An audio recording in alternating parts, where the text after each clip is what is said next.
For the early-to-rise road trippers, the late-night truck drivers, or even the bucket list checking baseball fans, your Wyndham is waiting, no matter who you are, where you're going, or why. With 24 trusted brands to choose from like La Quinta, Days Inn, and Super 8, there's a hotel by Wyndham for everyone. Wyndham Hotels and Resorts, the official hotel of minor league baseball. Get the lowest price at wyndhamhotels.com. Restrictions apply. Visit website for more details.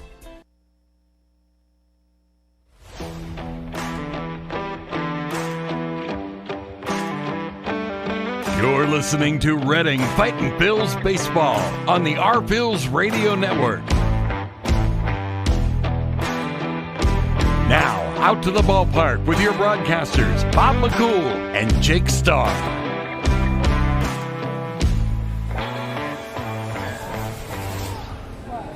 Good evening, everyone, and welcome. It's time for the pregame show, and it's time for baseball to be back here in Baseball Town as the Reading Fightin' Phillies begin a 6-game homestand, first of 2 straight homestands here at FirstEnergy Stadium, as the Reading Phillies will welcome the Binghamton Rumble Ponies to town for the next series of games, a 6-game homestand. The Reading Fightin' Phillies and the Binghamton Rumble Ponies. We are live inside Tompkins Plaza, right inside the gate for the tonight's game. The gates are open. The skies have cleared. A storm came through, dumped some hail and some rain on the field, but the skies have cleared and we should be fine for another night of baseball here in Baseball Town. Again, this is the pregame show. My broadcast partner is Jake Starr. My name is Bob McCool, and it's our time to kind of give you a state of the team for the Fightin' Phillies, who are at 20-30 after going 2-4 on the road trip. And again, they will take on the Rumble Ponies, who are 4 games under 500 as this series begins. They're 23-27. But Jake, obviously, our fans are more interested in what the Reading Fightin' Phillies are doing. They went 2-4 on the road trip. Al Padrique, when he was on with us in the last homestand, and it's kind of a tried and true thing in sports, trying to play 500 record on the road and win more games than you lose at home, and you'll have a pretty good season. Phils are trying to get to that point. They have been playing pretty close to 500 baseball of late. Came up a little bit short with that in the series at New Hampshire. For one of the first times all year, the bats went a little quiet for a couple days, and it may have cost them a chance to go 500, but they did get the win on Sunday. At least they come home feeling a little better. Yeah, and you feel good just by salvaging this series the way that the Fightin' Phillies did. And look, they were dangerously close to dropping 5 of 6 in that series at the Fisher Cats. Let me just say, New Hampshire, really good team. I think it's a bad matchup, really, what we've seen so far. 2-4, the one series home, the one series away. I think a lot of people are very happy to not have to see the Fisher Cats again until August. But no, you salvage the series on Sunday, much thanks to Carlos De La Cruz, who had 3 hits, 3 RBI, 3 runs scored, game-tying home run in the 7th, and the eventual game-winning double in the 9th. And, comebacks like that can do a lot for a team. You're down 4-0. We saw it in the Harrisburg series. They were down 6-0. And Max McDowell had to walk off in that series as well. So, it can be a spark. It's something that these guys say whenever you have one of those big come-from-behind wins, like, we needed something like that. So the hope can be that the way the series ended Sunday can carry over to tonight, and they can find a way to hopefully pull out a win, but just play some good baseball and give yourselves a chance at a victory. Yeah, you brought up the Harrisburg series, and that was the last homestand, and if you're not following along with where the Phils are to this point in time, they were in a situation in that series where they lost the first 3 games of the series to Harrisburg. Then they had the back-to-back walk-off games on Friday and Saturday, and they took care of business. They got a really clean game and a great start from Josh Hendrickson, and ended up winning the getaway game on Sunday by a 3-0 score, and we're taking a 3-game win streak on the road to New Hampshire. And unfortunately, that winning streak came to an end. But again, the bats were there for the better part of that series. And in that series finale, again, they came from behind. And that's become the DNA of this baseball team, that they're very good with the sticks. There's no question about that.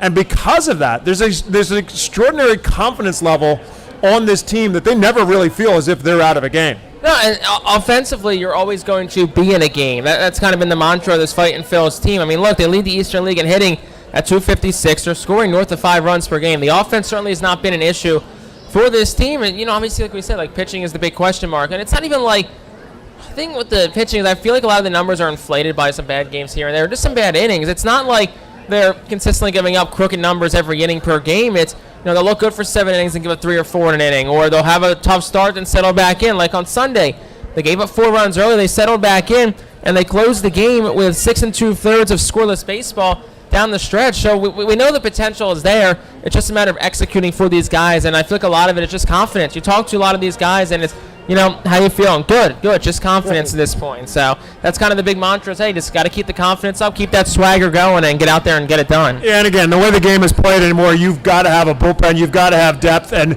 if you're going to be in the bullpen, you have to have a short memory because you're going to have those nights where you didn't get the job done and you're going to have to get back out there the next day or the day after and kind of forget about that and put that behind you.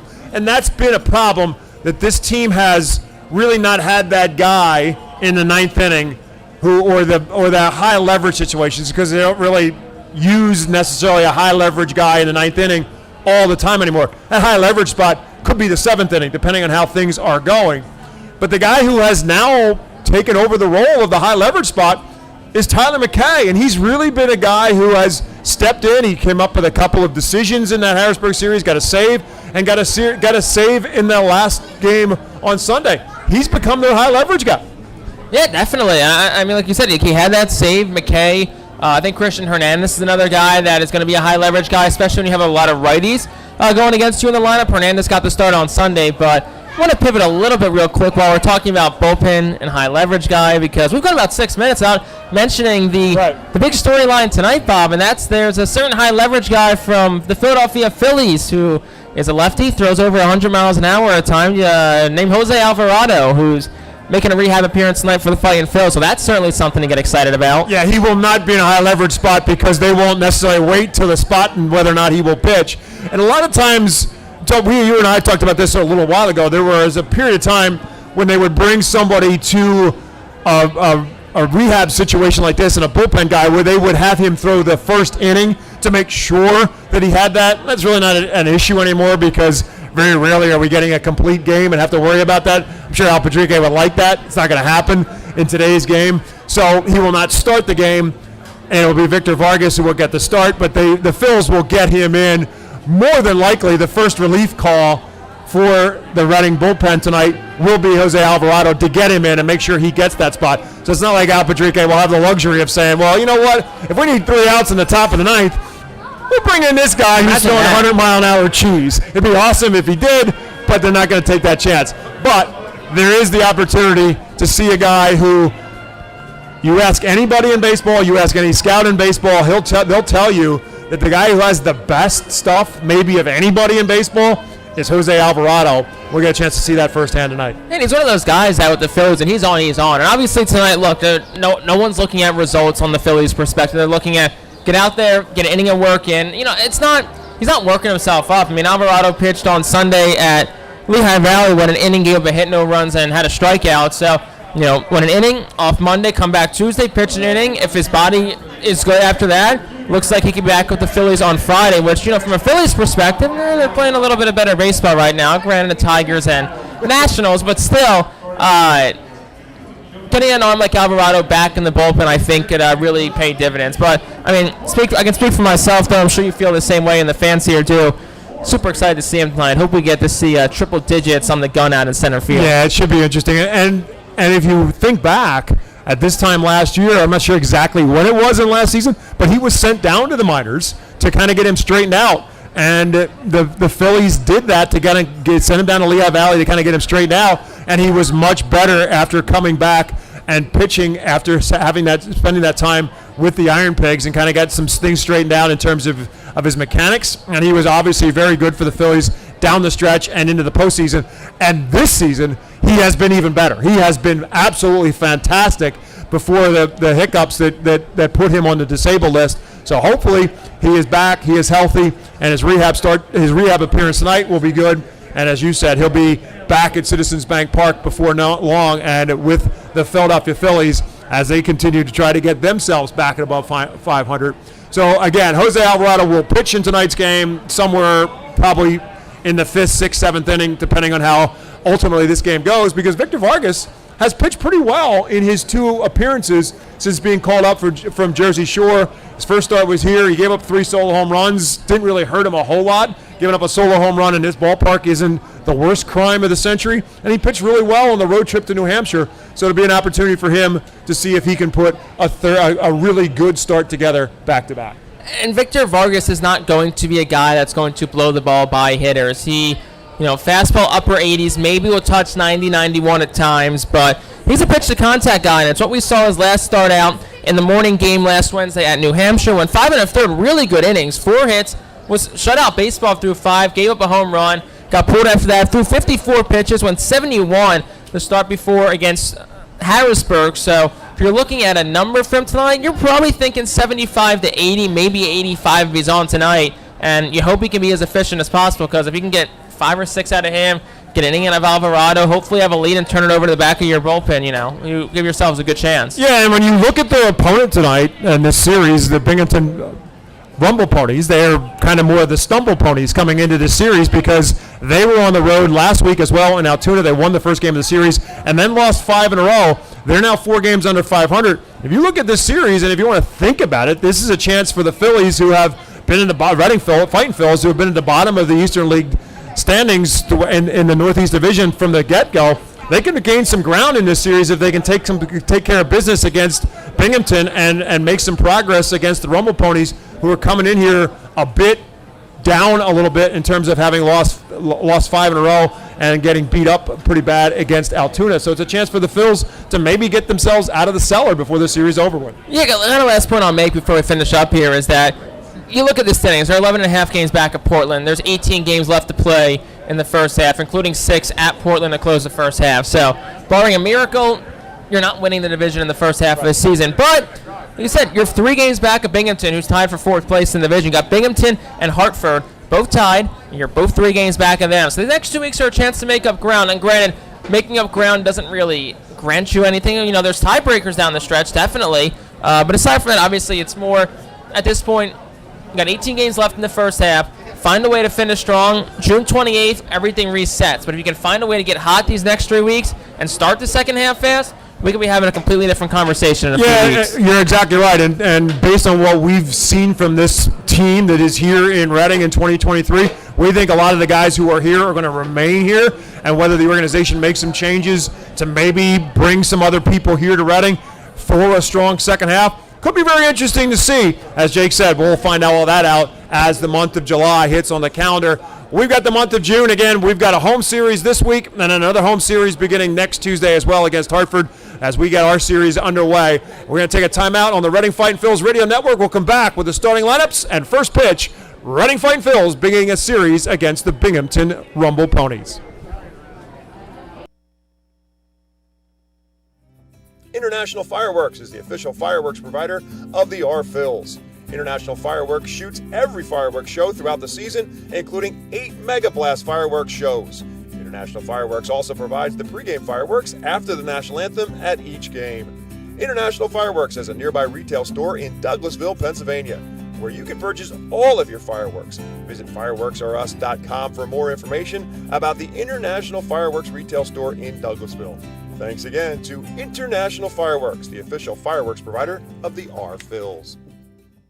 Star City Boxing, located at 4760 Schuylkill Avenue in Reading, is a 501c3 non-profit boxing gym unlike any other.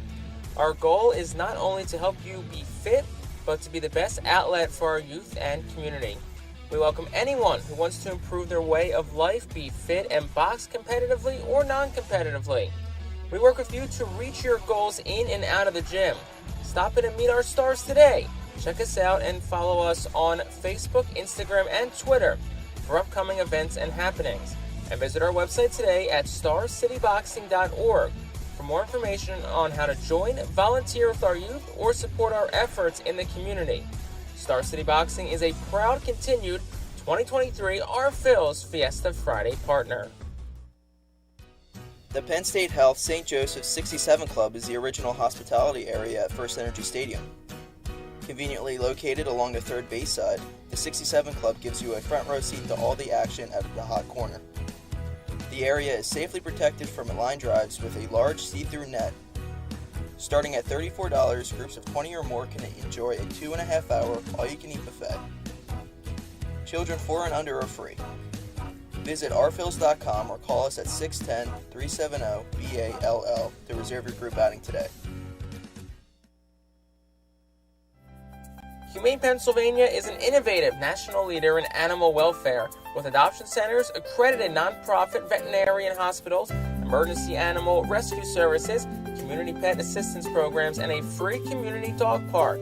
At HPA, we are passionate about going the extra base to keep your pets healthy and happy at home with you. With a variety of services and different ways and times to access them and variable pricing, Humane Pennsylvania is here to provide your pets with exceptional care how, when, and where they need it. Visit humanepa.org for more information. White Star Tours and Travel Centers offers the R-Phils fan road trip again this season. It's your chance to hit the road with other R-Phils fans, see an R-Phils road game, meet with an R-Phils player, and also see an Iron Pigs and Phillies road game. The White Star R-Phils road trip visits Altoona, Toledo, and Cleveland from Thursday, July 20th until Sunday, July 23rd. See the R-Phils in Altoona Thursday, meet with an R-Phils player or coach, then head to Toledo Friday and Cleveland Saturday to see many former Fightins in action. The trip heads back to Reading on Sunday. Visit the customer service booth for more info on the White Star R-Phils fan road trip to Altoona, Toledo, and Cleveland. Space is very limited, so sign up today.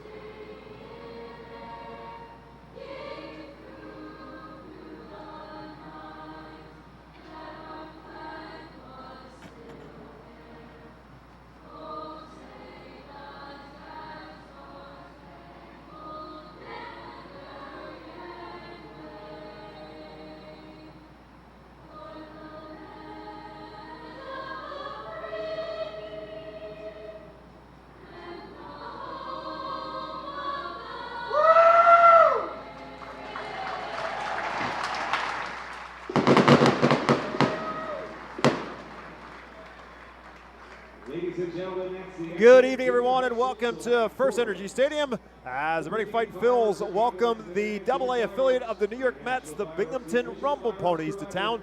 And we begin a 6-game homestand here at America's Classic Ballpark. Alongside my broadcast partner, Jake Starr, my name is Bob McCool.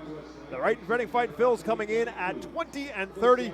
The Rumble Ponies coming in at 23-27. Phils went 2-4 on the road trip to New Hampshire. The last homestand ended with a 3-game winning streak against Harrisburg. Phils will try and get back on the winning track here, back in front of the home crowd. It's time for us to take a look at our starting lineup, presented to you by Golden Oaks Landscaping for the Rumble Ponies. They will go with Matt Rudick in the leadoff spot tonight. Batting second is Rowdy Jordan.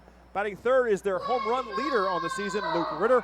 Batting in the cleanup spot is Brandon McElwain. Batting in the 5-hole is Augustin Ruiz. Batting 6th is Hayden Singer. Batting 7th will be Joe Swazi. Batting in the 8th spot is the designated hitter Matt O'Neill. And batting 9th is shortstop Wyatt Young. They will be facing Jake Starr, right-handed pitcher for the Fightin' Phils, Victor Vargas. Vargas making his third start with the Fightin' Phils since being called up to AA Reading on May the 23rd. He zone 1, a 5 ERA across 2 starts, but looked really good last time out on the road at New Hampshire. 5 1/3, 4 hits, 2 earned, a home run given up. 1 strikeout, 54 pitches, 38 for strikes. Name of his game is efficiency. He's going to throw strikes, he's going to let you hit it, and trust that his defense makes plays. And speaking of which, the defense behind him. Matthew Kroon is in left field tonight. Johan Rojas, as usual, is in center. Ethan Wilson is in right. Carlos De La Cruz back at the first base spot. Cam Cannon gets started second base tonight. Madison Stokes at short. Nate Podkul at third. And behind the plate tonight is Cody Roberts. And the first pitch from Victor Vargas, a 90-mile-an-hour fastball that just misses a bit low and a bit high and outside. To Matt Rudick, leadoff hitter. Has hit in 6 straight, 316 batting average as he stands in. He fouls this one out of play to even a count at 1-1. 11 doubles and 7 home runs, 27 RBIs for Rudick. He actually is tied for the team high with those 27 RBIs. And again, batting out of the leadoff spot. 1-1 pitch from Vargas is inside. It's 2-1. Jake said Vargas is not a guy who you're going to sit and ooh and ah over the radar gun. He's going to pitch to contact. He did that exceptionally well in his last start at New Hampshire. 2-1 pitch is again inside. It's 3-1.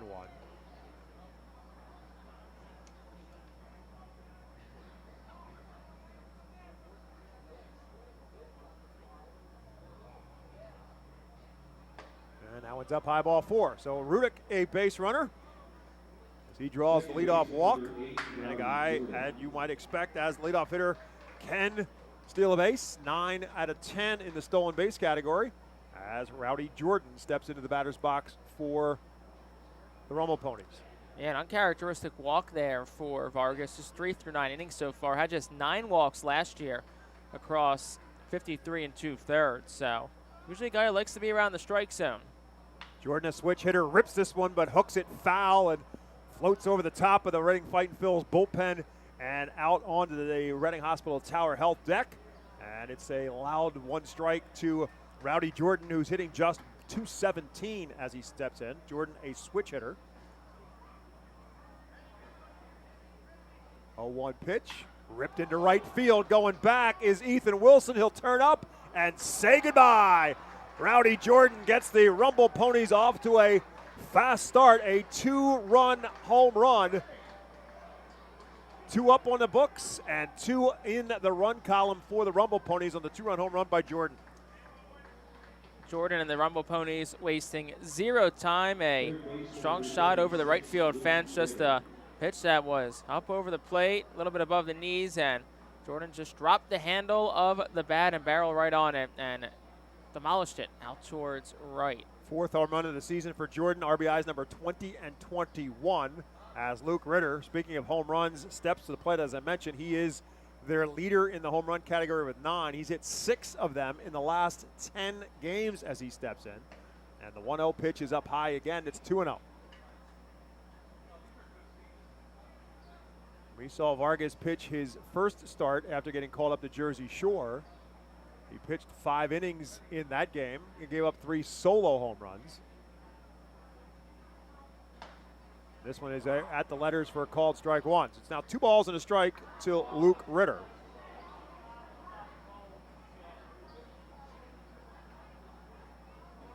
This one driven into right field.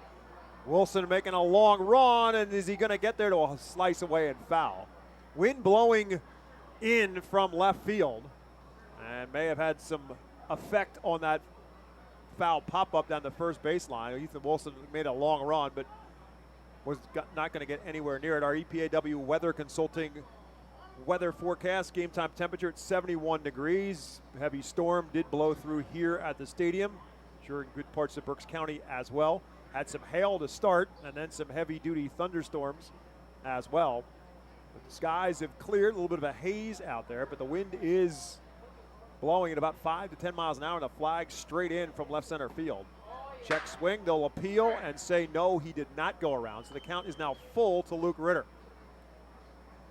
A bit of a haze too. Think some wildfires to the north and east of us that's bringing some of this haze. This one lifted straight up into shallow center field. The second baseman, Cam Cannon, will call for it, and the wind will blow it to his left. He'll get over there and make the catch for out number 1 here in the top of the first. Really, those last 2 at-bats are kind of the pros and cons of Vargas' pitching style. When you don't throw, very hard fastball, if you leave something up, better chance the guy gets around and hits it out. At the same time, though, when you hit your spots, you can induce weak contact like Vargas just got from Luke Ritter. So that will bring up Brandon McElwain. McElwain, bit of a local product, originally from Newtown, Pennsylvania, just outside of Philadelphia. Played at Council Rock North High School. Talk more about that. He was an outstanding two-sport athlete at Council Rock North. This was a check swing that he did go around, and it's quickly no balls and 2 strikes to Brandon McElwain, hitting at .252 on the season. 4 home runs, 24 RBIs. McElwain at Council Rock North High School was an outstanding quarterback. As a senior, he threw for 1,700 yards and 18 touchdowns and rushed for 1,500 yards and 31 touchdowns. Went to South Carolina to play football and baseball for the Gamecocks, and eventually gave up football, concentrated on baseball, after he transferred to Cal University. This one grounded towards Madison Stokes at shortstop, ranging to his left, makes the high throw, but you can't throw it too high for Carlos De La Cruz. But they're going to say that De La Cruz was off the base. And Carlos looks to the dugout and says, I don't think I was off the base, but the first base umpire says he was off the bag. And so that will allow McElwain to be safe at first. And they're going to charge, I would imagine, Madison Stokes with a throwing error, pull him off the bag. Yeah, throw beat him there, but yeah, De La Cruz did come off the bag getting for it. So Stokes' second error from shortstop this year. Augustin Ruiz swings at the first pitch, lifts one into left field. Matthew Kroon fending off the wind, drifts to his left and makes the catch. So that's out number 2 here in the first. Take another look at this replay here. Oh, that's close. It's tough from the angle we're looking at on the replay, but it looks like maybe the toe of De La Cruz may have held onto the bag, but obviously no replay in minor league baseball. That will bring up Hayden Sanger now with McElwain at first base and 2 down. This one's outside for a ball. For the 2-run home run by Rowdy Jordan. And now Vargas trying to escape any further damage here in the first, with Sanger hitting at just 173 as he stands in. This one fouled out of play. And he's now in a 1-ball and 1-strike count to Hayden Sanger.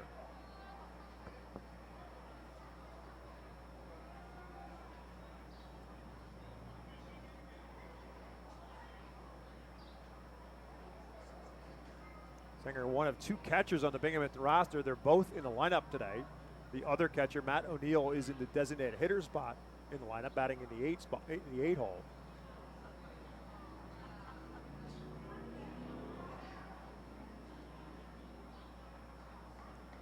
Vargas from the stretch, 1-1 pitch coming. Swing and a miss, and he's now ahead, 1 ball and 2 strikes.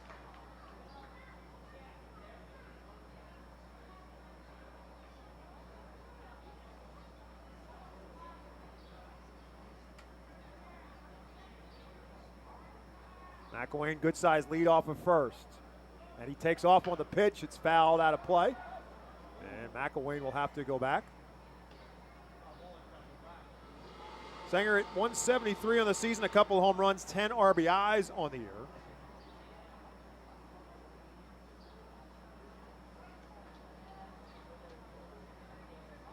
Phillies beginning this homestand. They'll be home through Sunday. They'll have a day off at home and then stay home for a 6-game homestand beginning next Tuesday against the Hartford Yard Goats. So back-to-back homestands for the Phils as he tries to catch the outside corner.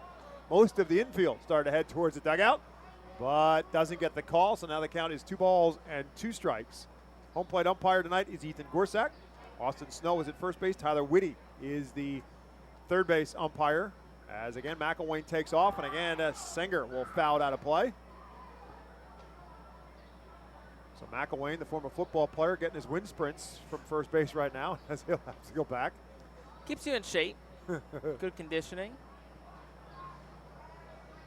2 balls, 2 strikes, 2 down here in the top of the first.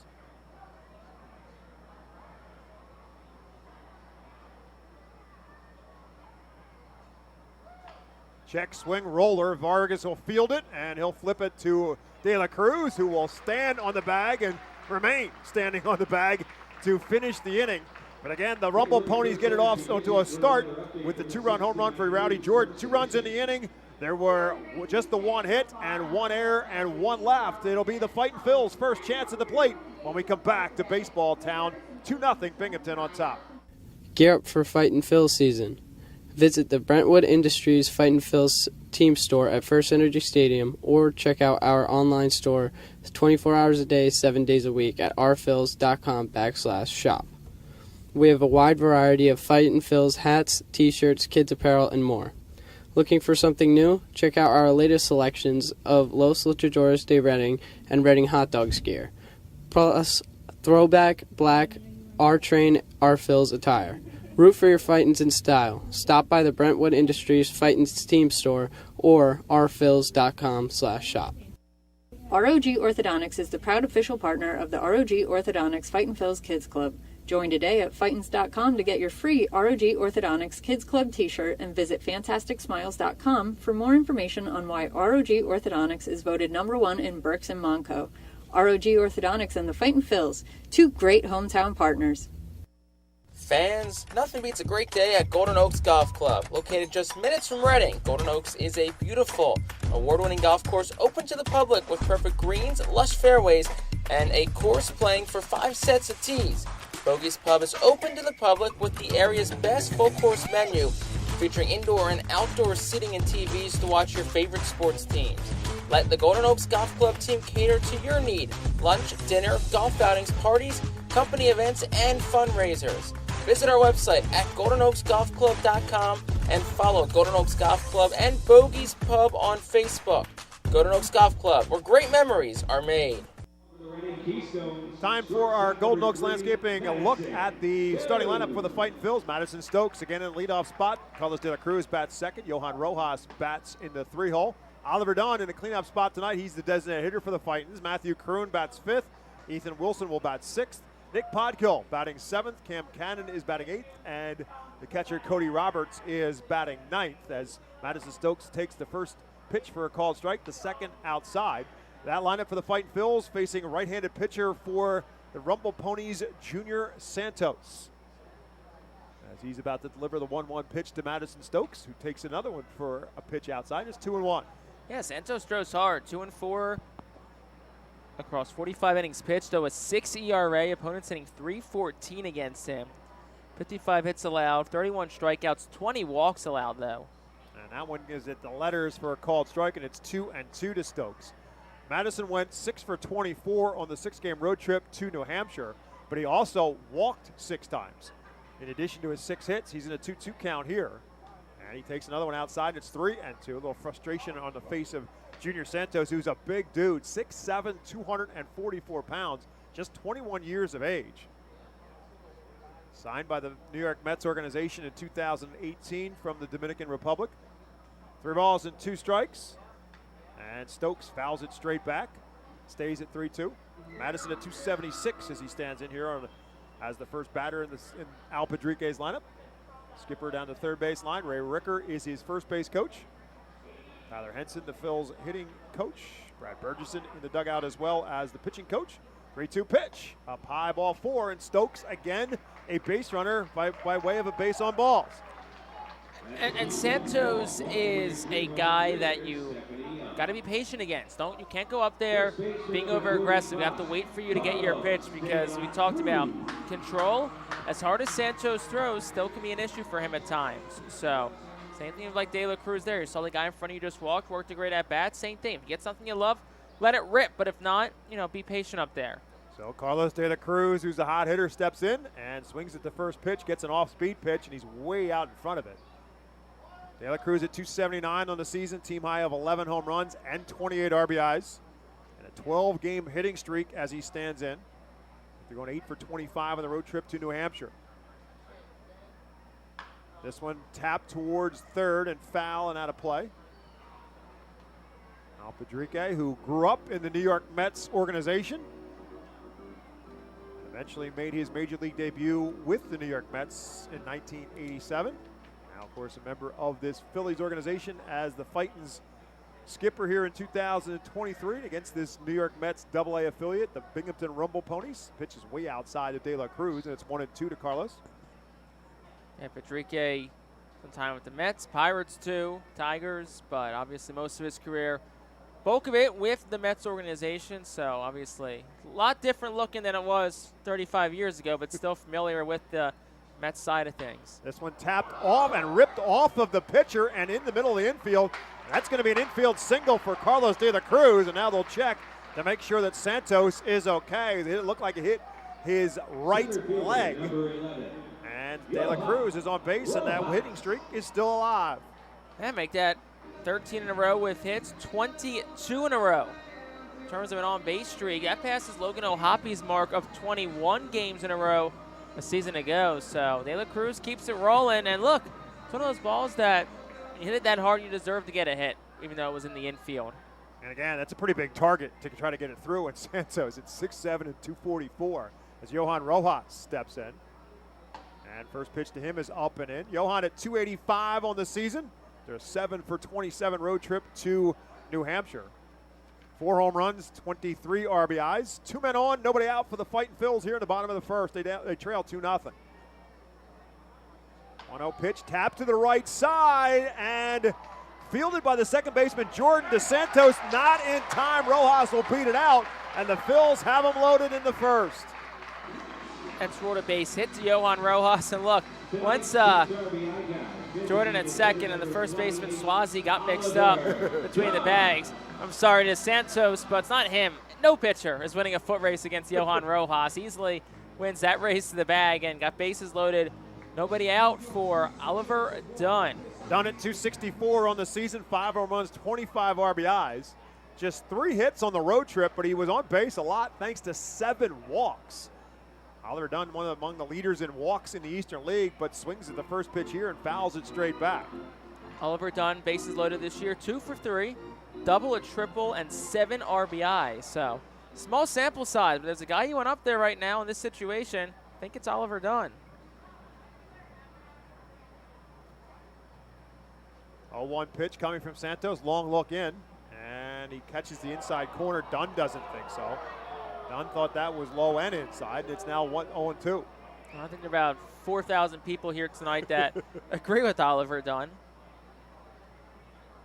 Stokes the runner at third. De La Cruz, he walked. De La Cruz with an infield single. Rojas with an infield single. They've got him loaded in the first. Here's the 0-2 pitch. Good take there by Dunn. As the 99-mile-an-hour fastball from Junior Santos is a ball, 1 ball and 2 strikes. If he's junior, I'd hate to see senior. He is one big dude on the mound. Also, that 0-1 pitch very much was down and in. Just looking at the replay here on our video feed we have. So the 21-year-old right-hander from the stretch. 1-2 pitch. Down the third base line and slicing foul and out of play. Both grandstands on the right field line and the left field line pretty full here at America's Classic Ballpark. Some spectators out on the Sutter Auto Group deck. A couple people washing in the pool out in right field. Now that the lightning is gone, that's okay, because there was some heavy-duty lightning in that storm this afternoon. This one back through the middle, and it will find its way to center field. Stokes scores. De La Cruz will get waved around, and he will score. And Jake just told you that Oliver Dunn has been big with the bases loaded. 2-run single were tied into apiece. 3 straight hits, and none of them were hard-line drives. Everything on the ground, but just in the right spot. Great base running, too. Stokes scores. De La Cruz, 0 hesitation on his part to score. Rojas goes first to third on the play. Like I said, there's no one better you want in a bases-loaded situation, and Oliver Dunn is now he's a home run shy of the bases-loaded cycle this year. Speak it into existence, Jake Starr. That a boy. Matthew Kroon now will step in for the Fightins. With runners in the corner, still nobody out. We're tied now at 2 apiece. First pitch is way outside for a ball. Today's Phil's team leaders is brought to you by cross-country mortgage loan officer Johanna Arias. Carlos De La Cruz still leads the team in RBIs with 28, but the 2 RBIs by Oliver Dunn puts him 1 behind De La Cruz at 27. Matthew Kroon with 25 can get himself even with Carlos De La Cruz as he stands here at the plate with 2 men on and nobody out. Now it's 1 ball and 1 strike as Kroon swings through that pitch. Radar gun miscalculated and it said 108 on that last pitch. I'm confident that pitch was not 108. This one fouled out of play. I know Jose Alvarado's in town, but even he's not touching 108. No, that would be our cross-country mortgage loan officer team leader if he threw 108 miles an hour. Might be all-time leader. Johanna Arias, you can call her at 484-554-9969, or you can email her at johanna.arias@myccmortgage.com. This one ripped into the gap in the left center field, but playing him perfectly is Matt Rudick. Rojas will tag up. He'll come across, and the Phils are on top. 3-2, sacrifice fly, and an RBI for Matthew Kroon. Number 26 on the season for Kroon. Yeah, Kroon's been a guy who's produced all season long when he's been in the lineup. That's the 7th sacrifice fly of the year as well for Matthew Kroon. So, no, I mean, he's one of those guys that feels like he doesn't get talked about enough because he's just been so consistent, right around 300 all year, doesn't really get in any slumps. He's just super consistent for this team. That'll bring up Ethan Wilson as Dunn takes off. Swing through the pitch. They'll throw down, and not in time. Oliver Dunn will pick up the stolen base. Now he's in scoring position. Number 9 of the season for Oliver Dunn. A great jump on Junior Santos. Throw from Sanger behind the plate was to the shortstop side of the bag, but nonetheless was still a good effort by Oliver Dunn. So Ethan Wilson, the pitch to him was a strike. Wilson at 270 on the season. He's in that RBI chase as well with 25 RBIs. That one's up and in, spins him off the plate. It's 1 ball on 1 strike. And Jake, I want to go back to what you talked about with Johan Rojas, the good base running, the good jump by him to get from first to third on that base hit by Dunn allows him to be in a scoring position for Kroon in that sacrifice fly. So some good textbook base running by the Phils has them on top 3-2. Now Wilson rolls one to the right side. That will allow Dunn to move up to third base now with 2 down in the inning. And Nick Podko will bat. And look, Ethan Wilson, good situational hitting. Does a job. Grounds one behind the runner, allows Oliver Dunn to get to third. And look, yes, it's 2 outs, but pass ball wild pitch now scores the run, which wouldn't have been the case if Wilson hit it to the left side. If he struck out, hit a shallow fly ball. So no matter the amount of outs, always good to have good situational hitting. And a good hitter as well at the plate in Nick Podko. Podko at 309 on the season, 6 home runs, 20 RBIs. First pitch from Junior Santos is over for a called strike 1. So Dunn takes his lead off of third, 2 down in the inning. This one popped up in the infield. Third baseman Luke Ritter will drift into foul territory. He'll make the catch, and that will do it for the Phils in the first, but they make some thunder happen. They put 3 runs across. They do it on 3 hits. They leave one complete in baseball town. It's now the Reading Fightin Phils 3, the Rumble Ponies 2. Empowering communities one relationship at a time is our commitment at Tompkins. Our customers have thrived thanks to our focus on local lending and their commitment to the customers they serve. They do a great job. Everything for us, from our banking, our insurance, to our wealth management. Tompkins has always been there for us. We see a long relationship with Tompkins. They're good people.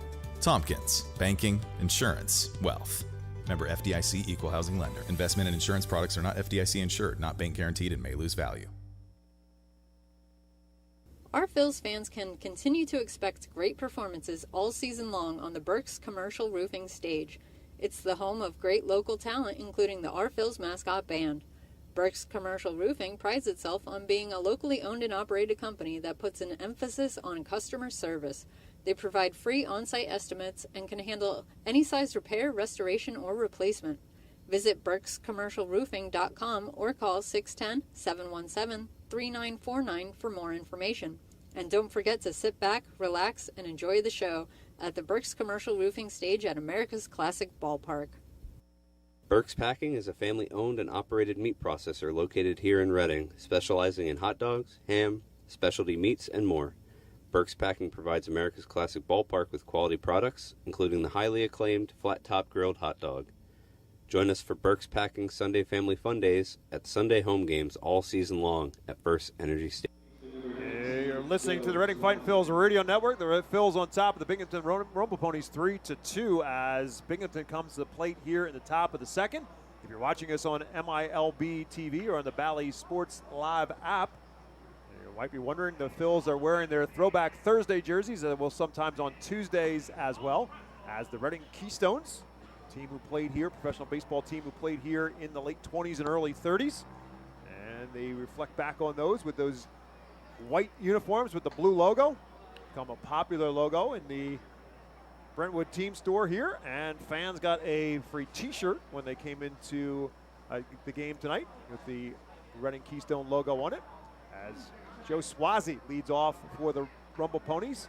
First couple pitches from Victor Vargas all miss, so he quickly falls behind Swazi 3-0. Vargas got himself in trouble in the first inning by walking the leadoff man. He's behind the leadoff guy here, and he'll walk Swazi as well. So the second walk surrendered by Vargas is another leadoff base runner for the Rumble Ponies, and Matt O'Neill now will bat for Binghamton. And for those watching on MILB TV or the Bally Live app, you may notice that Service Electric is in town. First of 12 games they have here in Baseball Town this season. First of 3 this week. They'll be here tonight, tomorrow, and Thursday. They also just showed a nifty little time lapse of the rain and the tarp pool earlier today. It was a good look at just how severe that storm was for a little bit. It came down, as I said, it came down as hail first, and then rain, and then some serious cracks of lightning and thunder as well here at the ballpark. But all is clear right now in terms of weather, as O'Neill drives this one foul and out of play down the right field line. And Vargas now, after missing on 4 straight to Swazi, gets back-to-back strikes to Matt O'Neill, who's hitting at just 181 as he stands in. Swazi takes his lead off of first. Vargas, 22 years of age, born in Colombia, signed as an international free agent in 2017 by the Phillies. Makes a nice play on this one. He'll throw to second. Great scoop by Stokes. They'll go for the replay that's not in time on the double play, but a tremendous play off the mound by Vargas and a better play by Stokes on the low throw. Yeah, it was certainly a tough play, but you get the lead runner, and that is what matters at this point. Cut that lead runner off. Now you got the 9-man. If you're Vargas, like I said, you're a guy who pitches the weak contact, trying to induce another ground ball here. If they would have turned that double play, that would have been a highlight reel, but ultimately just not able to get O'Neill, who's safe at first now with 1 out, and Wyatt Young will bat. Young, the left-hand hitter, 202 on the season. The first pitch to Vargas at the letters for a called strike. So again, he missed on 4 straight to Swazi to start the inning, and then he has quickly straightened himself out and now throwing strikes. As not a very big lead by O'Neill off the first base bag. This one hit hard right at Cam Cannon. To Stokes for 1. The relay this time is in time. 4-6-3 on the double play, and that quickly the Rumble Ponies are done in the second. Ultimately, no runs, no hits, no errors, and no one left through 1.5 in Baseball Town. It's the Phils 3, the Ponies 2. Cornwall Manor is an active senior living community on a 190-acre wooded campus in Cornwall, Lebanon County. The community offers independence and opportunities for wellness and fitness, as well as educational and musical programs, and the peace of mind of having convenient health care on site. Cornwall Manor offers a range of residential choices from apartments to homes. Prospective residents are welcome to visit us for lunch and have a chance to learn more about the community. More information is available online at cornwallmanor.org. Cornwall Manor, celebrating 70 years of senior living. Star City Boxing, located at 4760 Schuylkill Avenue in Reading, is a 501c3 non-profit boxing gym unlike any other. Our goal is not only to help you be fit, but to be the best outlet for our youth and community. We welcome anyone who wants to improve their way of life, be fit, and box competitively or non-competitively. We work with you to reach your goals in and out of the gym. Stop in and meet our stars today. Check us out and follow us on Facebook, Instagram, and Twitter for upcoming events and happenings. And visit our website today at starcityboxing.org for more information on how to join, volunteer with our youth, or support our efforts in the community. Star City Boxing is a proud continued 2023 Our Phil's Fiesta Friday partner. The Reading Fightin' Phillies are proud to partner with Berks County Mental Health and Disabilities Program. Together, we are striking out the stigma in order to raise community awareness about mental illness. Bottom half of the second inning here at Baseball Town is presented to you by Cornwall Manor, an active senior living not-for-profit community in scenic Cornwall, Pennsylvania, just outside of Lebanon. Reading Fightin' Phils 3, the Binghamton Rumble Ponies 2. As Reading bats here in the bottom of the second, Cam Cannon, Cody Roberts in the top of the order. Madison Stokes due up for the Phils, who lead it 3-2. Cannon at 242 on the season, and the first pitch from Junior Santos is a ball. And the second is at the letters for a called strike. Santos got himself in trouble with a leadoff walk last inning, just like Victor Vargas did, as the Phils put 3 across with a couple hits as well. 1-1 to Cannon. This one lifted into right field. Augustin Ruiz will drift himself to his left towards the foul line and make the catch for out number 1 here in the second. Had the next edition of the Crazy Hot Dog Vendor between innings. We were close, but a couple feet short. Let me ask you, when I wasn't here last Sunday, at the end of the Harrisburg series, did they throw it towards you? What was the strategy? Did you use the net? They did. Did you use the net? I did use the net. Oh, you didn't use the net? I did use the net because I didn't want the Crazy Hot Dog Vendor to get upset that we didn't have the net in use, but it didn't matter. It didn't come close enough. Because I know you're... I've tried to tell him that I could catch it without it. His plea is that it gives him a little bit more latitude, that we have more reach with the net, and the 2 times that we've had splashdowns here in the booth. It has been caught by you in the net. Don't say we. Yeah, go give me credit. There we go. There we go. See, I'm not going to take credit for something. There we go. No balls and 2 strikes to Cody Roberts, and the third one is up high for a ball. It's 1 ball and 2 strikes. So, well, we're at 2 laid down the challenge for the crazy hot dog vendor, and to see how often he can reach us in the booth. And he's bound and determined. Makes the effort every game. He makes the effort. That's true. We're at 2 catches through 24 games now. Right. Yes, because we had 1. Yeah. Math is hard sometimes, but yeah, we're 2 for 24 this year. Swing and a miss to Cody Roberts, and that is the first strikeout for Santos, and 2 outs for the Phils here in the second.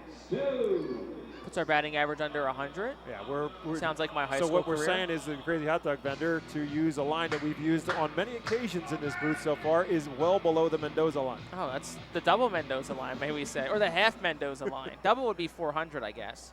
So here's Madison Stokes, who got the inning started with a leadoff walk and came around to score the Phil's first run in the first inning. And the first pitch to Santos is a strike. The last strikeout from Santos, the first from either team so far tonight. A 1 pitch. This one hit hard down the third base line. Al Padrique knocks it down, keeps it in front of him. And now we'll find a fan that he wants to throw it to down the grandstand. It's a good toss. Bobbled the ground ball, but it was a good toss. Correct. Yes. The middle infielder that he was throughout his life, he knew exactly how to play it. This one's swing and a miss, and Madison Stokes is retired, and that'll be back-to-back strikeouts for Santos to finish the Phils here in the second. 2 completes at America's Classic Ballpark, and it remains Reading 3, Binghamton 2. Cornwall Manor is an active senior living community on a 190-acre wooded campus in Cornwall, Lebanon County. The community offers independence and opportunities for wellness and fitness, as well as educational and musical programs, and the peace of mind of having convenient health care on site. Cornwall Manor offers a range of residential choices from apartments to homes. Prospective residents are welcome to visit us for lunch and have a chance to learn more about the community. More information is available online at cornwallmanor.org. Cornwall Manor, celebrating 70 years of senior living. The Fightin' Phils know who to call for trash and recycling services. A proven winner, JP Mascaro & Sons. The industry leader for over 50 years. Trust the familiar Mascaro Blue Elephant to provide dependable, quality service for your home or business. That's JP Mascaro & Sons, one of the top companies in its industry. Trash and recycling services for home, business, and industry. We are hiring and have open positions in Berks County. Check our website for open positions at jpmascaro.com or call 1-888-MASCARO. JP Mascaro & Sons, ready to serve you. Every time you grab an ice-cold 20-ounce Pepsi, you'll find a Pepsi emoji on the side of the bottle. So while the Pepsi delivers this, the Pepsi emoji delivers this. Ooh.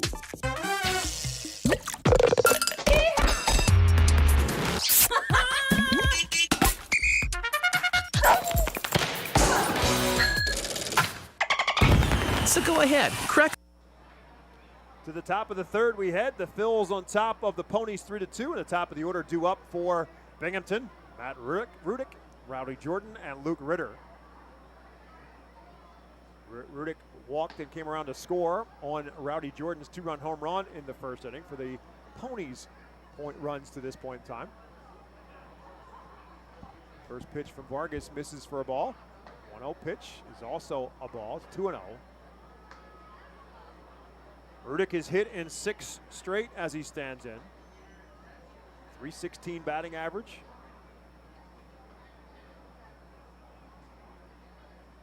This one lifted straight up. Cody Roberts off with a mask and gave it a chase. But a run out of room as it lands about 3 rows deep into the box seats directly behind home plate. So it's now 2 balls and 1 strike to Matt Rudick. Rudick, 24 years of age.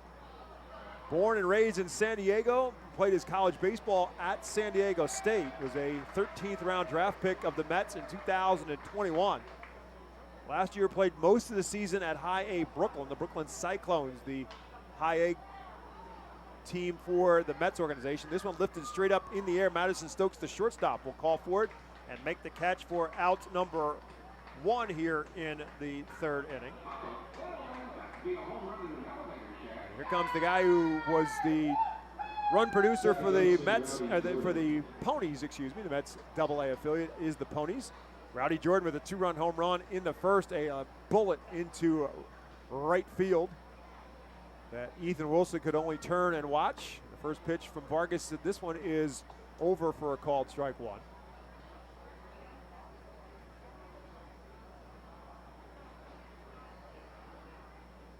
Jordan also a 2021 draft pick of the Mets organization out of Mississippi State. He was an 11th round pick from the Bulldogs. Last year split his time between Brooklyn and Binghamton. Played the final 29 games of the season last year for the Ponies. And the 1-1 pitch to him just misses outside. It's 2-1. Jordan with that home run, his 4th of the season. He had a combined 4 home runs all of last season in almost 100 games. This one again is inside, and now it's 3 balls and a strike to Rowdy Jordan.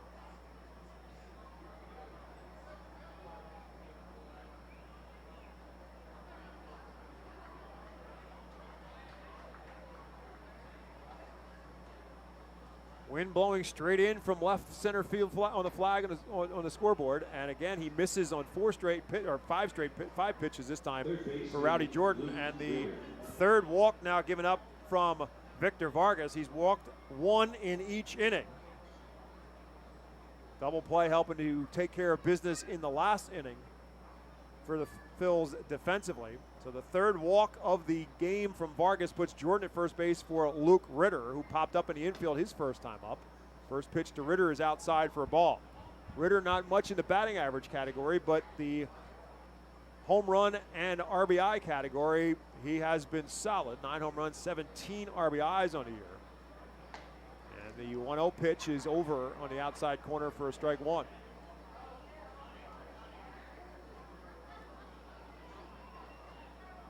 Ritter, 26 years of age, drafted by the Mets in the 2019 draft in the 7th round. This one driven into right center field. Wilson will go back. He'll take a look up, and it is off the top of the wall. Jordan was running from the outset, so he will score easily, and Ritter will roll into third base with a stand-up triple, and the Ponies have tied the game at 3 apiece. Yeah, that was one where Ethan Wilson kind of got all twisted and turned up by the fence trying to make a play. I mean, still was hit hard by Luke Ritter as well, who is, we talked about earlier, just super hot right now as well. That triple for him is 1st of the season, but still, good piece hitting now, and you got a guy on 3rd, 1 out, so our Phils will bring the infield up. That'll bring up the cleanup hitter, Brandon McAway, and it is a good thing for Rowdy Jordan that Ethan Wilson could not get back and catch that, because he never stopped running. They would have had an easy double play because Jordan was around second base when that ball hit off the wall. This one lifted straight up into center field for Johan Rojas. Ritter will tag. Rojas will make the catch, and here comes the throw. It's a high throw, and Ritter slides under it safely, and the Ponies are back up on top 4-3. I mean, you knew there was going to be a chance when you saw that one popped up. Rojas able to get a lot of momentum behind it and threw it in the air. And honestly, it was a little bit high. If he's maybe 5 feet closer and keeps that one a little bit down, there's a chance they make a play there, but gives the lead to Binghamton, but Rojas still a valiant effort. So with now 2 outs and the bases empty, Augustin Ruiz will bat. He flew out to left field his first time up. 4-3 Binghamton on top. 2 down here in the top of the 3rd. This one hit hard, and Carlos De La Cruz with a diving catch will end the 3rd inning for Binghamton. Ponies put 2 across. They do it on just 1 hit, and they leave none. We'll head to the bottom of the 3rd, and it's Binghamton now on top of Reading 4-3. Nursing home neglect is a serious problem. If you or a loved one has suffered from bed sores obtained in a nursing home or a fall down in a nursing home resulting in a fracture, our friends at Swartz Culleton can help. Call the attorneys at Swartz Culleton for a free consultation. Their phone number is 1-800-JUSTICE. That's 1-800-587-8423. Once again, call 1-800-JUSTICE today. Swartz Culleton is a proud sponsor of the Reading Fightin' Phils.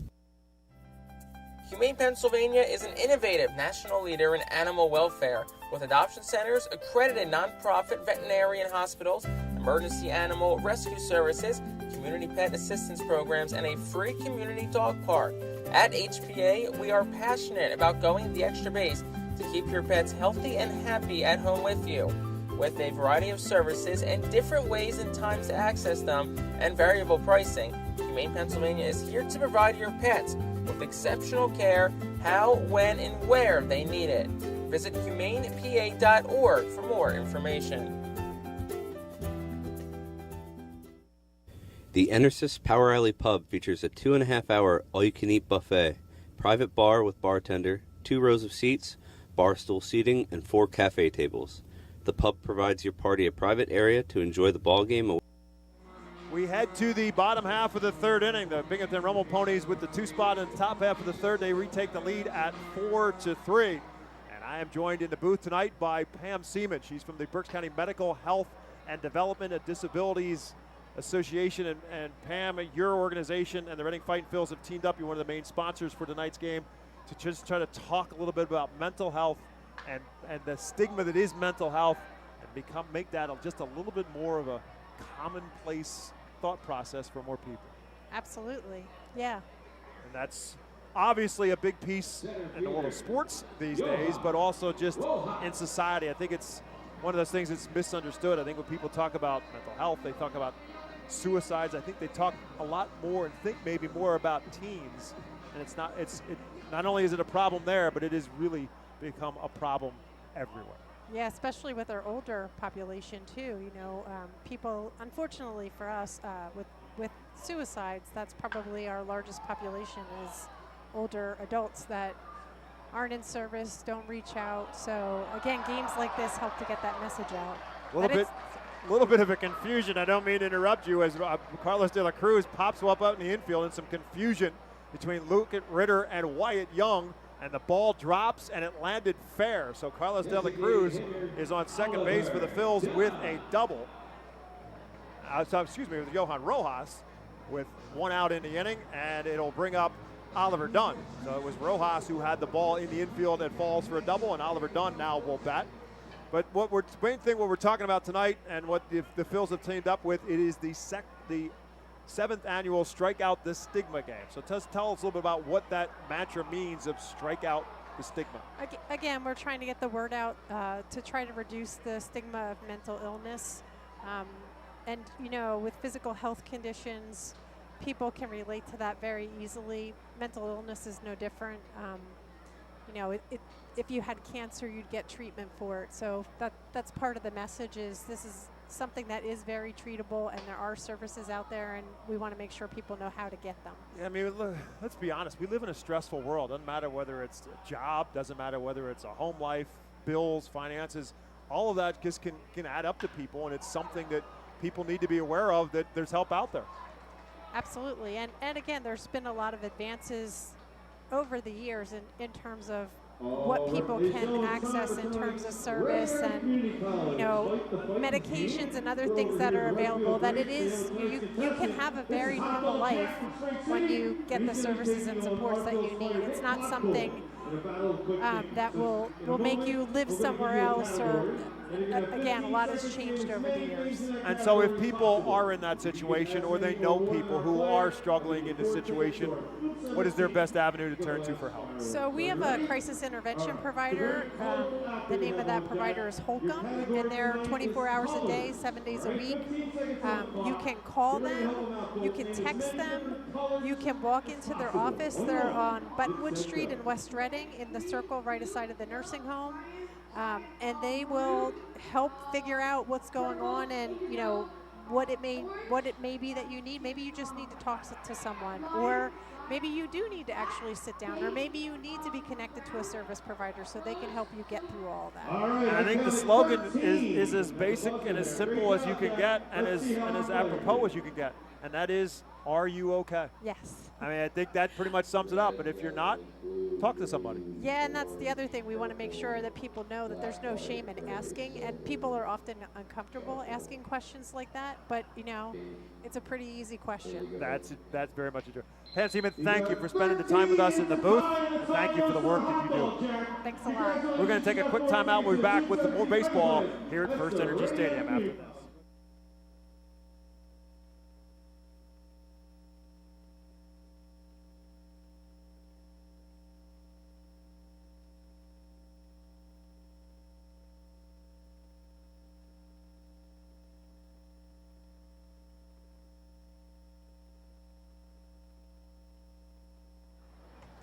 we head to the top half of the fourth inning. It was a quick inning for the Phils, despite that little bloop double. Johan Rojas gets himself caught stealing at third base, and the Phils end up going 1-2-3.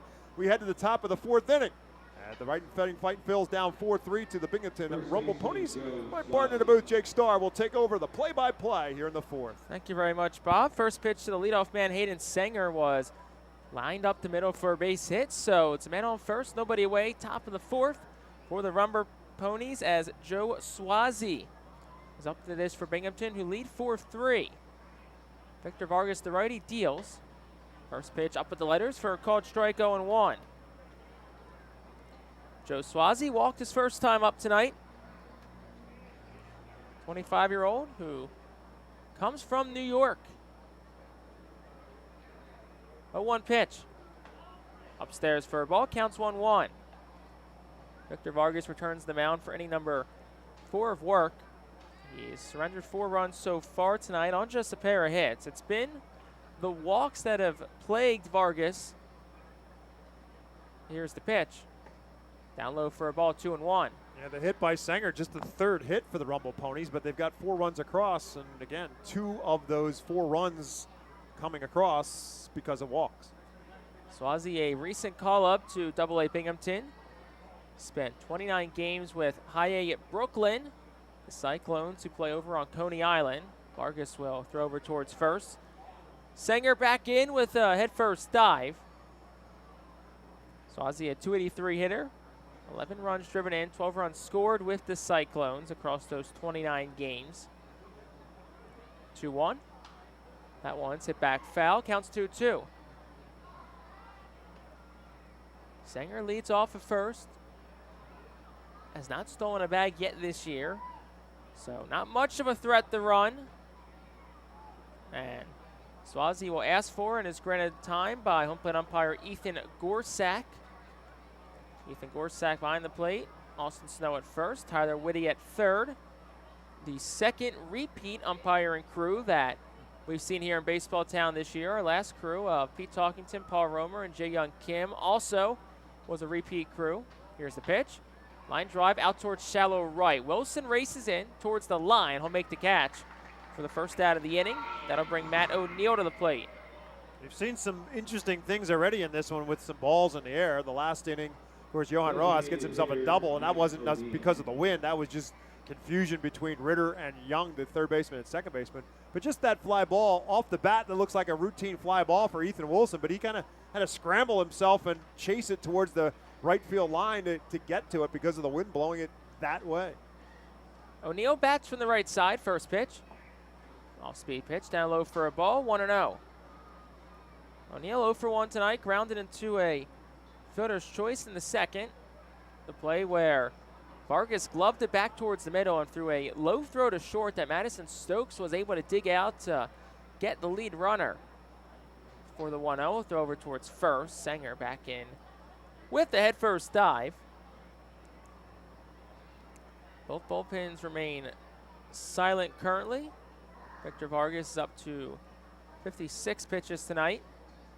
Here's the pitch. Ground ball towards the middle. Stokes and Cannon converge on it, but it splits both of them and rolls into center field for a base hit. So second base hit of the inning. This one comes from Matt O'Neill. That'll bring Wyatt Young to the disc, the 9-hitter, with men on first and second, 1 out, top of the fourth. Phils had themselves a couple of seeing eye base hits in that first inning as part of that 3-run first inning for Reading. And that, too, a bit of hesitation between Cannon and Stokes as to who was going to make the effort. And probably Stokes would have had a better shot at getting a glove on it, but just a moment of hesitation, and that was enough to get it into center field and a base hit. 9-man Young steps in. First pitch. The jam shot stays up in the infield in the air. Third baseman Podkol went towards the line, then catapulted back to his left. He'll make the catch out of the air. That's out number 2, and that'll bring the leadoff man, Matt Rudick, back to the dish. Infield fly rule was in effect on that with the pop-up in the infield and runners at first and second, but that was an adventure for Podkol. Again, he thought it was going to be close to the third base bag, but the wind started shifting it around. He kind of had to chase it around, but it was his ball because Stokes was clearly staying away and said, "It's yours, Nick, you take it." So Rudick steps in. First pitch is down and in for a ball, counts 1-0. Rudick go for one tonight. Did walk and score his first time up in the first. Rudick, who had an excellent month of May where he hit .322 and OPS north of 1,000. Vargas set 1-0. That's in tight for a ball, 2-0 to the lefty. Aiden Sanger leads off second. He singled to lead off the inning. Matt O'Neill leads off first. He singled 2 batters later. 2 gone, top of the fourth. 4-3 our score. The Binghamton Rumble Ponies have the lead. Vargas comes set at the belt. 2-0. Up above the letters for a ball, 3-0. Jake said right now the Fightin' Phil's bullpen is quiet, but eventually it will get up, and eventually it will cause a stir, because there's a guy down there, if you missed our pregame show, by the name of Jose Alvarado on an injury rehab assignment from the Philadelphia Phillies, who is in the Phil's bullpen. Pitch. That one gets the outside corner for a called strike, 3-1. Alvarado making his second rehab appearance. Pitch an inning of scoreless ball with AAA Lehigh Valley on Sunday. This likely his last outing before returning to the big club. 3-1. In on the hands, pop fly, left side of the infield. Poggle drifts towards the line, now back towards his left as the wind continues to play games with him. But he will stay with it and make the catch to retire the side in the fourth. No runs on a pair of hits. No errors and 2 left on base for the Ponies. We'll go to the bottom of the fourth. 4-3 Binghamton on the Phillies Radio Network. The Louisiana Swamplands. Out here, you're either lunch or you're enjoying it. Make sure you end up on top with the all-powerful lineup of Kia SUVs, like the Telluride, Sportage, and Sorento, equipped with available all-wheel drive, higher ground clearance, and the interior capacity to bring everything you need, so you'll always remain more than a gator's length ahead. Visit your local Kia dealer today to find your next adventure in our ever-capable lineup of SUVs. Kia, movement that inspires. Call 800-3334-KIA for details. Always drive safely. When the Reading Fightin' Phils get hungry, we turn to our team feed partners. Special thanks to Chick-fil-A, Pizza Como USA, Railroad House, Why Missing Restaurant and Bakery, Jersey Mike's Subs, Mimo's Italian Restaurant and Bakery, Subway, and Clean Eats for making sure the Fightin' Phils front office is never hungry on game day. Our staff enjoys delicious meals from our team feed partners. Don't take our word for it. Find out for yourself today.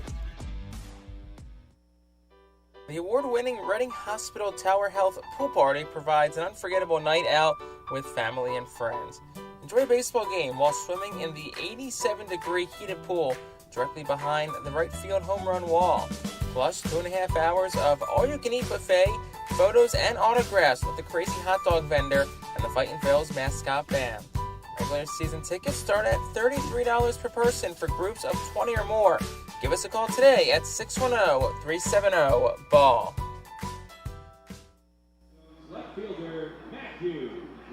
Top half, bottom half actually, of the fourth inning.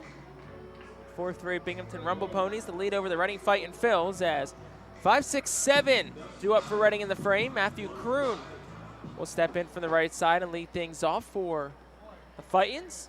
First pitch from Junior Santos. Gets the outside corner for a called strike, 0-1. Santos, inning number 4 of work for him. The 21-year-old righty out of the Dominican Republic. Next pitch to Kroon, misses outside for a ball, 1-1. Santos, who's pitched to the tune of a 6.0 ERA so far this year, 1-1. Line back towards the middle. That is a base hit towards the right center gap. McElwain, the center fielder, to his left to cut it off. So Kroon will be held to just a single, but the ever so consistent Matthew Kroon leads off the inning with the base hit. That'll bring Ethan Wilson to the plate. You mentioned this when Matthew Kroon drove in this run with the sacrifice fly about what I've called him kind of the stealth bomber for the Reading Fightin' Phils. You talk about Carlos De La Cruz and Johan Rojas. Matthew Kroon has just been the consistent piece of the puzzle for Al Padrique and this Phillies team all year long. First pitch to Wilson, shot the other way towards left center. Rudick, the left fielder, back and to his left will make the catch for the first out of the inning. That'll bring Nick Podkol to the plate. Former Reading Philly and Philadelphia Philly, Brandon Duckworth, who's now a scout for the New York Yankees organization was asking me a little bit about Matthew Kroon before tonight's game, and I kind of told him that he's one of those guys. In terms of an athlete, you take your pick as to who you think is the best athlete on this team between Johan Rojas and Matthew Kroon, but he can do so many things for a team, including run the bases, which is where he is right now. So back over towards first. Kroon back in with a head first dive. 11 for 14 on the base paths is Matthew Kroon this year, as Nick Podcool steps in with 1 out in the bottom half of the 4th inning. Fightin trail by 1 to the Binghamton Rumble Ponies. That's another throw over. That's the second of the at-bats. So Santos no longer allowed to throw over unless Kroon initiates a start before the pitch is thrown. Santos comes set of the belt. Here's the pitch. Up and into Podcool. He has to lean back out of the way of it. Counts 1-0. Nick Podcool, who has also been one of the most consistent bats in the Fightins this year, hits .305, 6 home runs, 20 runs driven in. Next pitch gets the outside corner for a called strike, 1-1. Podcool had a 19-game on-base streak snapped on Friday night with an 0-for-4 performance at New Hampshire. Followed it up, though, with base hits in back-to-back games, so he's now reached 21 of 22 games he's played in this season. 1-1. Outside corner for a called strike 1 and 2. Yeah, he has. We talked about this a little bit at the end of the Harrisburg series. He has forced Al Padrique to make sure he puts his name in the lineup every day. He has contributed to this team in a lot of different ways. 1-2. Outside for a ball 2-2. Throw behind the runner, Kroon at first. He'll be back in safe. And count goes to 2-2. So this would be where John Kruk would ask if that counts as a disengagement. Could the catcher have a disengagement too? Because he made a pickoff throw down to first base just like the pitcher does. That's a good question. 2-2. Up and away for a ball. Count runs forward to Nick Podcool. Podcool was 6 for 23 a week ago in New Hampshire and a double, a home run, 5 RBI. Had 3 of those hits in Reading's 13-7 Thursday night win over the Fisher Cats. 3-2, runner goes. Ground ball to the vacant hole in the right side. It's a base hit. Kroon, who was stealing second, races towards third. Hoping they're standing up, and it's a base hit for Nick Podcool. Excellent situational hitting by Podcool.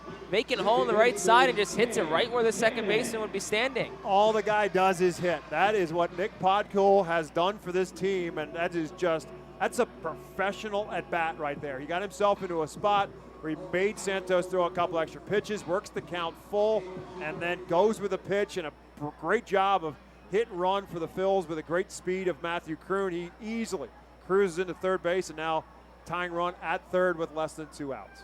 Cam Cannon steps in from the right side. Santos from the stretch steals. Outside for a ball, 1-0. There's anyone who's due, it's Cam Cannon. Cannon just one start last weekend. On Sunday was 0 for 3 with a walk and a strikeout. Did steal a base as well. 1-0.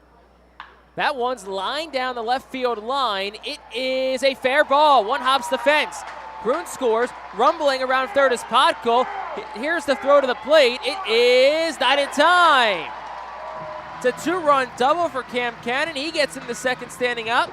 And the Fightin Phils retake the lead. It's 5-4. Well, you mentioned it. If anybody needed it, was Cam Cannon. Cam was really, really hot for a good part of about a week and a half, and then he unfortunately had an issue with a hamstring, and he was on the disabled list for the better part of a couple of weeks, and just really hasn't gotten his timing back at full volume. But he was all over that pitch, and he did what he had to do, which is to get the ball in the grass. Even if it was going to be caught, it was going to be far enough for the run to score. But instead, and a good piece of base running by Podcool, he was off. He knew that was down and was able to score from first on the double. Here's Cody Roberts, first pitch outside for a ball, 1-0. RBI number 8 and 9 this season for Cam Cannon. And that's the thing, like, the ball was either going to be foul or down for a hit. There was no chance of it being caught. Yep. So, yeah, like you said, like, Kroon held up, makes sense. He's on third. But Podcool's on first. You have no reason not to take off there. Yeah, pitch. The Phils have run the bases very well so far in this game. They have They have taken extra bases. The move by the anticipation by Rojas that got him to third base in the first inning, got him a fly ball, the sacrifice fly. They have run the bases very well in this game so far. 1-1 the count. Last pitch was a strike. Here's the pitch. That one's in tight for a ball, 2-1. Rojas was picked off last inning, trying to get from second to third. But look, a guy like Rojas, you live with those kind of things because you know what he can give you on the base paths. 2-1 the count to Cody Roberts.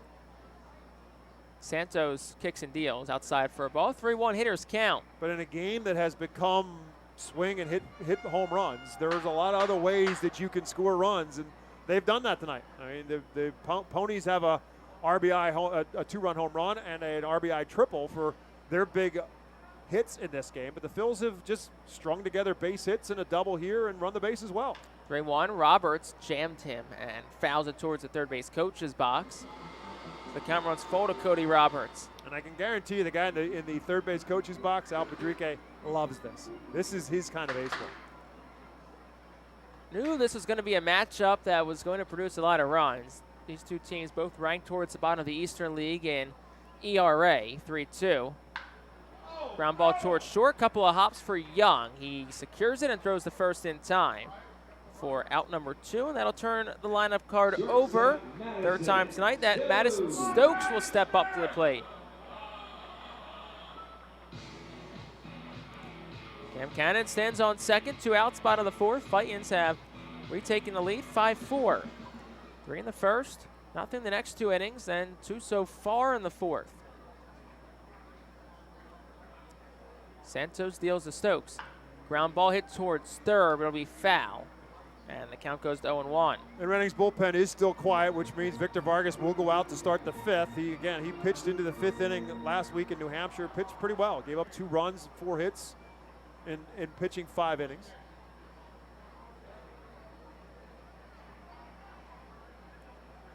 A 1 pitch. In tight for a ball, counts 1-1 to Stokes. Stokes, a .274 hitter across the year so far. 3 home run, 13 RBI. Was 6 for 24 a week ago. That's good for a .250 clip at New Hampshire, 1-1. That's a line drive out towards center. McElwain pretty much had it read perfectly. Takes a couple of steps in and makes the catch. And that will retire the side in the 4th. Fightins do get 2 runs. They do it on a trifecta of hits. There were no errors. And 1 runner left on base. We go to the 5th. Reading back ahead 5-4 on the Our Phils Radio Network. Join us as we celebrate Reading's Spanish and Latino culture during 12 Friday home games this season. The Savage 61 Fiesta Fridays presented by Tito's Handmade Vodka, High Noon Sun Sips, Catay Law Offices, Suburban Brewing Company, Carl's Cards and Collectibles, Humane Pennsylvania, Star City Boxing, Apis Services, Supportive Concepts, and Affordable Home Care. Fiesta Friday features special Los Luchadores de Reading uniforms, Hispanic and Latino food and music, and other culture elements throughout the ballpark. Get your tickets now by calling 610-370-BALL, online at ourphils.com or at the Customers Bank ticket office. To honor the 275th anniversary of Reading, the Our Phils will play as the Reading Keystones on Thursdays and select Tuesdays in 2023. Tuesdays are brought to you by Coatesville VA Medical Center. Join us for 11 Keystone Throwback Thursdays thanks to Burke's Career and Technology Center, H&F Heating and Cooling, and Rip It Baseball Town Charities batting cages. Come celebrate the 275th anniversary of Reading and enjoy some great baseball on Throwback Thursdays in 2023. Get your tickets now by calling 610-370-BALL, online at ourphils.com or at the Customers Bank ticket office. Top of the 5th inning, 5-4. Fightin' Phils have the lead. Retook it with 2 runs in the bottom half of the 4th inning. So Victor Vargas will return to the mound, try and get through this inning and have himself as the pitcher of record. There is some stirring going around in the Reading bullpen as Victor Vargas, like we said, back on the mound. He's got 2-3-4 for the Ponies lineup. First pitch is down low for a ball, 1-0 to Rowdy Jordan. So it looks like Matt Seelinger That is correct. is throwing, but Jose Alvarado is doing sprints back and forth from the mound to the plate in the bullpen, 1-0. Down for a ball, 2-0. Again, Alvarado's here to get an inning of work in, and he will get that inning of work in. We weren't sure whether he would be the first one out of the bullpen, second one out of the bullpen, but he will come out of the bullpen before this night was over. 2-0 the count. Here's the pitch. That one skirts away from the catcher, Cody Roberts, towards the backstop. Won't matter, no one on base, but the count's 3-0. So, like I said, we'll see when Alvarado comes in tonight. Andrew Alpatrique was not sure whether he'd be the first out of the bullpen, but will pitch at some point tonight. That's all we know. 3-0. And tight ball 4. So it's another leadoff walk issued by Victor Vargas. The 4th walk that he's issued tonight. Third baseman Luke Ritter. And that'll bring Luke Ritter to the plate. Ponies have had their leadoff man on in every inning so far. 3 by way of a walk, and last inning Hayden Sanger with a base hit. So Ritter steps up, first pitch. Outside for a ball, 1-0. Have to think the leash on Vargas probably gets shorter as more guys get on. Probably if get another runner or 2 on, might see Seelinger come in this inning. Here's the pitch. On the outside corner for a called strike. Counts even at 1. Yeah, that's pitch number 68 now for Vargas. So the pitch count isn't so much the issue, but whether or not he gets himself into trouble here with base on balls or getting behind in the count. 1-1. Swinging a ground ball towards third, and it's just foul to the left of the line. So the count goes to 1-2, but Vargas, who's had 69 pitches now through 71 against Harrisburg here 2 weeks ago today. So going to surpass that number most likely, and probably think that the 80-85 pitch range is where Vargas is up to at this point. So obviously best case scenario is the Columbia native can get through this 5th inning, and then you turn it over to the bullpen. Here's the pitch. At the belt for a called strike, 1-2. Ritter didn't think so. Or that was strike 3. Yep.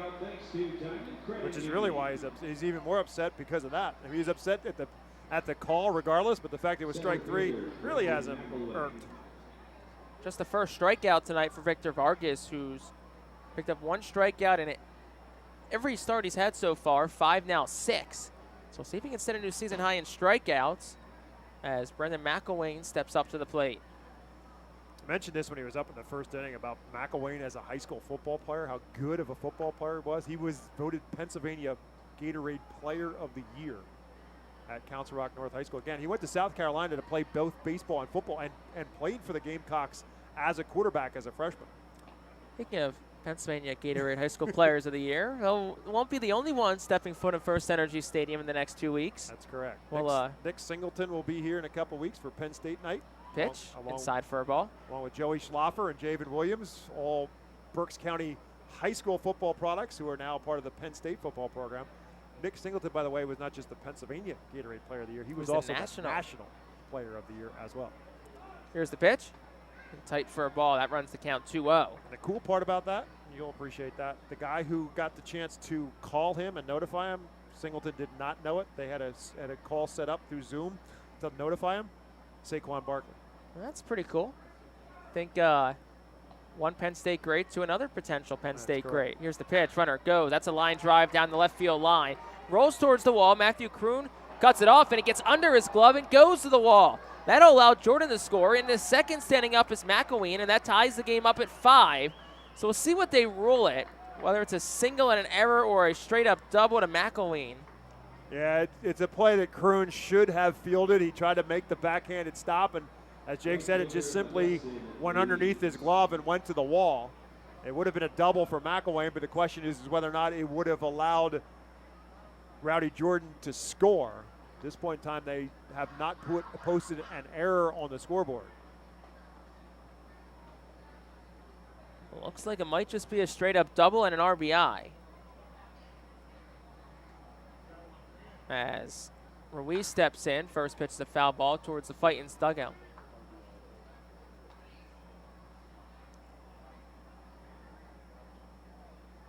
So 1 the count here to Augustin Ruiz, who's 0 for 2 tonight. Vargas, who remains in the game. It's tied at 5. Here's the pitch. Ground ball towards first, but it's foul. And scooped in the first base coach's box and tossed in the crowd. Makes the count 1-2. Jeremy Colonna, who is the development coach for the Rumble Ponies, coaching at first, and some Phillies royalty in a lot of ways at the third base coaching box. Former Philadelphia Philly, Mariano Duncan, coaching at third for the Ponies. Here's the 0-2. On the inside corner, called strike 3. Second strikeout tonight for Victor Vargas, so that's a big strikeout for Vargas, obviously, to try to get out of this and any more damage. Again, the leadoff walk coming around to score for the Ponies. And so he's walked the leadoff man in 3 innings, and 2 of those 3 have come around to score for Binghamton so far. That's the second strikeout tonight for Vargas, which sets a new season high for him. First pitch is down low for a ball to Hayden Sanger. Mariano Duncan, by the way, for those that don't know, was part of the famous 1993 Phillies. Of course, it went to the World Series and unfortunately lost to the Toronto Blue Jays and Joe Carter's walk-off home run. Mariano Duncan, the second baseman for that 93 Phils team. Here's the pitch over there for a called strike 1-1. So Duncan's the acting manager this week, the bench coach. Reed Brignac, who's not here this week, is the main manager for the Rumble Ponies, who also had a cup of coffee with the Phillies back in 2014. Here's the pitch. Outside for a ball, 2-1. Brignac played 37 games for Philadelphia in 2014. Spent some time with AAA Lehigh Valley before being called up after an injury to actually a former RFL and Philadelphia Philly, Cody Ashe, third baseman. And Brignac held his own over the 37 games with the Phillies. 2-1. That one's going to be sliced foul out of play on the right side. So 2-2. That foul ball is brought to you by American Barber Beauty Academy. Sanger 1 for 2 tonight. He bats as McElwain stands on second. Sanger called time. 5-5 game as the Rumble Ponies tie things up here in the top of the 5th. Jake Starr, Bob McCool, thanks for joining us tonight for the first of 12 straight home games here from FirstEnergy Stadium. 2-2, 2 outs. The pitch. That's a dribbler hit off the front foot of Sanger in the right-handed batter's box, so it's called foul by Ethan Gorsak, our home plate umpire. In the Eastern League's credit, they are giving us a day off in between. They are. It is 12 straight home dates, but we get 1 day off. 12 games in 13 days, all at home. Right. Give us a day off. Of course, the Eastern League schedule that was modified after the pandemic. 6-game series with the Monday off day. Lone exception coming on July 3rd and 4th. Reading will play at home on July 3rd against Richmond. Here's the pitch. Off the end of the bat, fly ball, shallow right. Wilson camped under it. He will secure it. That will retire the side in the 5th. But Binghamton gets a run. They do it on a hit. No errors and 1 left on base. We are halfway home.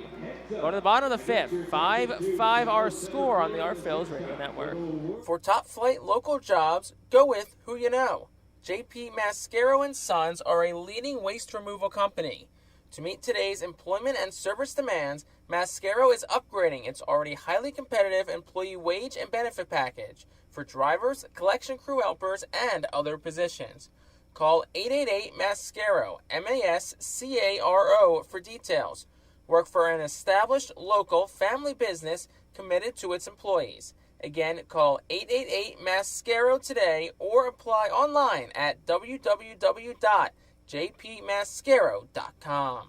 Cornwall Manor is an active senior living community on a 190-acre wooded campus in Cornwall, Lebanon County. The community offers independence and opportunities for wellness and fitness, as well as educational and musical programs and the peace of mind of having convenient health care on site. Cornwall Manor offers a range of residential choices from apartments to homes. Prospective residents are welcome to visit us for lunch and have a chance to learn more about the community. More information is available online at cornwallmanor.org. Cornwall Manor, celebrating 70 years of senior living. ROG Orthodontics is the proud official partner of the ROG Orthodontics Fightin' Phil's Kids Club. Join today at Fightins.com to get your free ROG Orthodontics Kids Club t-shirt and visit FantasticSmiles.com for more information on why ROG Orthodontics is voted #1 in Berks and Monco. ROG Orthodontics and the Fightin' Phils, two great hometown partners. Bottom part of the 5th inning, 5-5 our score. Fightin' Phillies and Rumble Ponies all tied up. 2, 3, 4. Cornwall Manor is an active senior living community on a 190-acre wooded campus in Cornwall, Lebanon County. The community offers independence and opportunities for wellness and fitness, as well as educational and musical programs, and the peace of mind of having convenient health care on site. Cornwall Manor offers a range of residential choices from apartments to homes. Prospective residents are welcome to visit us for lunch and have a chance to learn more about the community. More information is available online at cornwallmanor.org. Cornwall Manor, celebrating 70 years of senior living. But now it is Our Phils fans can continue to expect great performances all season long on the Burke's Commercial Roofing stage. It's the home of great local talent, including the Our Phils mascot band. Burke's Commercial Roofing prides itself on being a locally owned and operated company that puts an emphasis on customer service. They provide free on-site estimates and can handle any size repair, restoration, or replacement. Visit Burke'sCommercialRoofing.com or call 610-717-3949 for more information. And don't forget to sit back, relax, and enjoy the show at the Burke's Commercial Roofing stage at America's Classic Ballpark.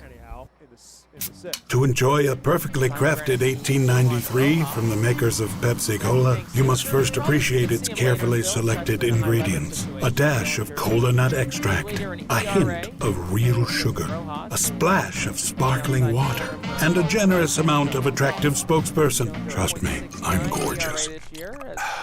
Cheers to 1893 boldly blended colas, a delicious balancing act of premium ingredients from the makers of Pepsi Cola. Sillinger, who played for the R Phils a season ago as well. So Rojas, 1-1 the count. He's 2 for 2 tonight. Here's the pitch. That's a ground ball towards short. Young charges, fields it chest high, throws on the run, and he gets the speedy Rojas out by about a step and a half. That is out number 2 for Oliver Dunn. It might seem like a routine play for Wyatt Young, but when you know you got a runner like Johan Rojas, it just kind of makes you play a little bit faster and speed up the process. But he was able to make sure he made the good throw, and it ends up getting Rojas at first without a problem. So here's Dunn. First pitch to him is a ball that bounces about 50 feet from the mound. So it's ball number 1. If Vargas' day is done, went 5 innings, gave up 5 hits, 5 runs. 4 walks, 2 strikeouts for Victor Vargas. 1-0 to Dunn. Outside for a ball, 2-0. Vargas drew 82 pitches, 46 for strikes, so likely gets through 5, and Alvarado continues to throw. Here's the 2-0. That's outside for a ball, counts 3-0.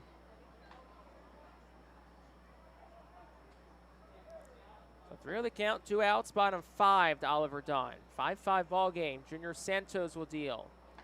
That's outside ball 4, so a 4-pitch walk issued to Oliver Dunn, and that'll bring Matthew Kroon to the dish for the Fightin' Phils.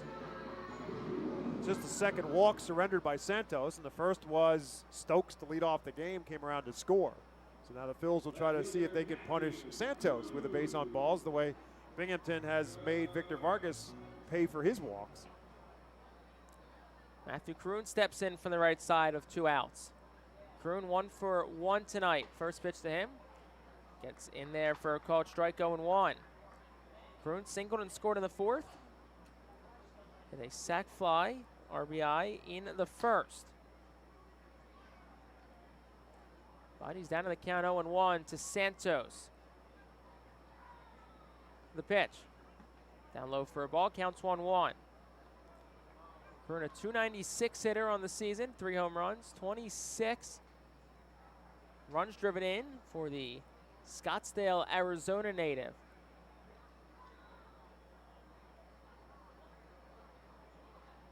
Throw over towards first.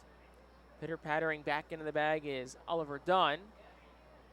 Now the focus returns back to Matthew Kroon in a 1-1 count. Dunn did steal a bag in the 1st. His 9th of the year. He's 9 for 10 overall. Pitch. Kroon lines it up the middle. That's a base hit. Dunn will make a turnaround second, but he'll put the brakes on. So station to station for Dunn. Kroon reaches second straight at bat with a single. That'll bring Ethan Wilson to the plate. Yeah, Chris kind of fought that off a little bit. That one got in on his hands a bit, but Kroon's strong enough to get it out, get it into center field. So again, the Phils trying to make Santos pay for the base on balls with 2 outs and see if they can get the lead back in their favor again. So Wilson will step in with 2 outs. As Bob said, tie ball game 5-5, bottom 5. Wilson's 0 for 2 tonight, a ground out and a fly out. First pitch. Outside for a ball, 1-0. Santos, by the way, is one of 3 starters for this Binghamton team that are among the top prospects in the Mets organization. We'll see Dom Hamill on Friday night. He is the number 7 prospect. Mike Vassell is the number 9 prospect. We expect to see him on Saturday. 1-0. Wilson lines it towards third, and Ritter had it played perfectly, shaded towards the shortstop side of the field. And that will retire the side in the 5th. No runs on a hit, no errors, and 2 left for the Fightin' Phils. We'll go to the 6th. And a new arm in for the Fightin' Phils. Get ready after this on the Our Phils Radio Network.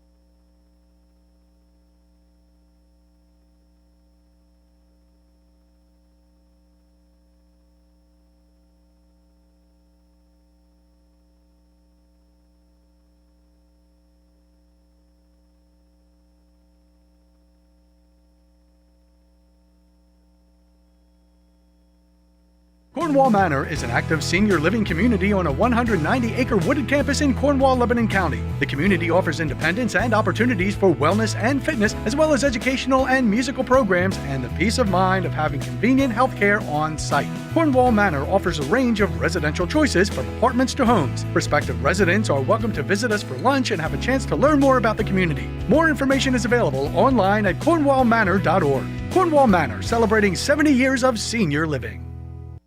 Our Phils fans can continue to expect great performances all season long on the Burke's Commercial Roofing stage. It's the home of great local talent, including the Our Phils mascot band. Burke's Commercial Roofing prides itself on being... New arm in for the Fightin' Phils in this top half of the 6th inning, all tied up at 5 apiece. And it's Philadelphia Philly Jose Alvarado. Left-hander, if you haven't seen a pitch in Citizens Bank Park or on your television. He made 14 game appearances for the Phils before the injury. No decisions, an ERA of 0.63. 14 1/3 innings pitched, 24 strikeouts. He was having a phenomenal start to his season.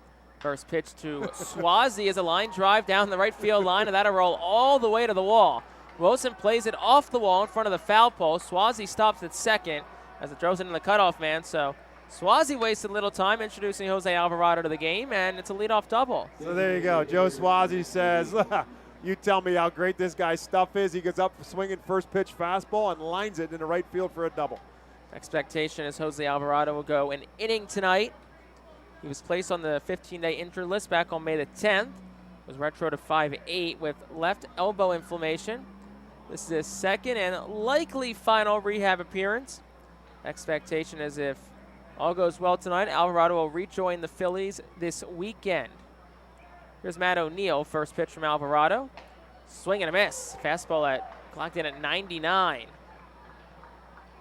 So 0-1 the count to O'Neill.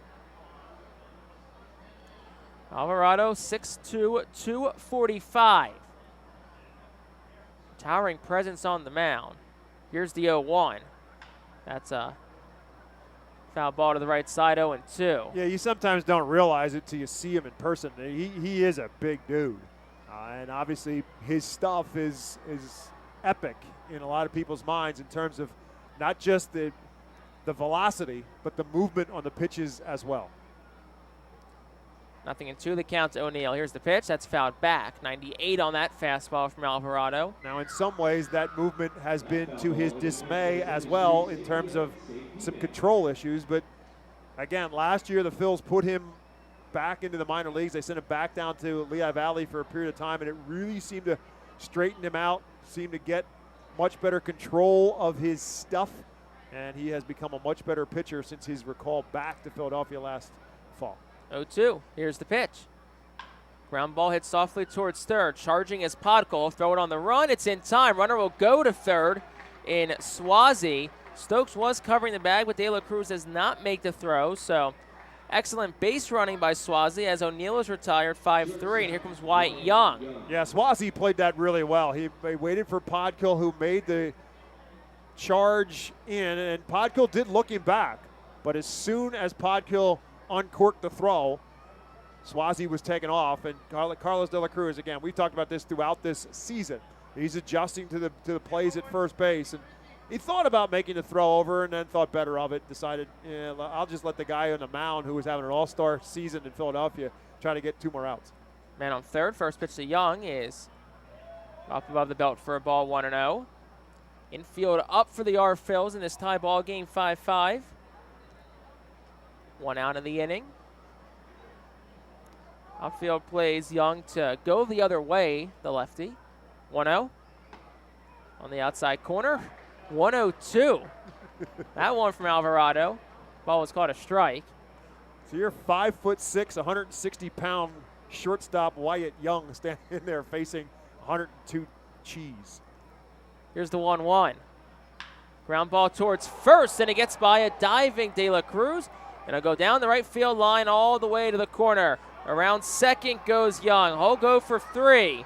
And the throw will get into the cutoff man, Cannon, in shallow right. Swazi scored on the hit. It's an RBI triple for Wyatt Young, and the Rumble Ponies back ahead, 6-5. And Wyatt Young says, take that. He turned on that fastball. He was all over it, turned it, and ripped it down the first baseline, and he can run. And once that thing got down into the bullpen, Wyatt Young, with his speed, was rolling around his first triple of the season and puts Binghamton right back up on top. And you can tell the mindset of these Binghamton hitters against Alvarado. Just go up there and we're sitting fastball. Yep, because he's trying to get his work in as much as he's trying to do anything. And so they're thinking, all right, let's not going to worry about any of the movement on his pitches, any pitches he throws that have any kind of movement on it, but just sit fastball and try to make some contact with it. So here comes Matt Rudick. First pitch to him is on the outside corner for a called strike. Fastball at 98. And again, these guys are professional hitters, and they can hit fastballs. The question is whether or not it has the kind of movement on it that might fool them. Here's the 0-1. That's an off-speed pitch at 93 that bounces. Roberts able to smother it. Counts 1-1. 1 out in this top half of the 6th inning. Binghamton's retaking the lead 6-5. Infield remains up for the Fightin' Phils with a man on third. Here's the pitch. Ground ball towards second. To his left goes Cannon. He'll check the runner. He'll take it to the bag himself. Little 4-runner assisted for Cam Cannon. All the time. Which, look, that's a smart play. Guy on third, don't want to take any risk. Yep. Take it to the bag yourself. So 2 outs in the inning for the 2-man Rowdy Jordan. That'll let the infield also sit back for the R-Phils. But what it also allowed Cam Cannon to do, in addition to making sure that there was no kind of a hiccup on the toss to Carlos De La Cruz, it kept the ball in his hands the whole way. And so that if Young would decide to take off, he still has possession of the baseball, and he can redirect himself and come home with it. It's a very smart play by Cam Cannon to just take it all the way to first base by himself. First pitch, down low for a ball, 1-0. Hit the dirt as Robert smothers it. No, and you're absolutely right, because we saw Binghamton went on the release from Podkul, so not saying they would have in that situation, but you can never be so sure that if Dunn flips it, say, underhand nonchalantly. If he tosses it very, very softly over to first base because he's so close, and again, Young's got good speed, that could be the opportunity he takes as soon as it releases from your hand. So if it never releases from your hand, he's not going to take off. 1-0, swing and a miss. Another off-speed pitch. That one clocked at 93, counts 1-1. Also some pressure. You just mentioned on that first pitch, a good block by Cody Roberts.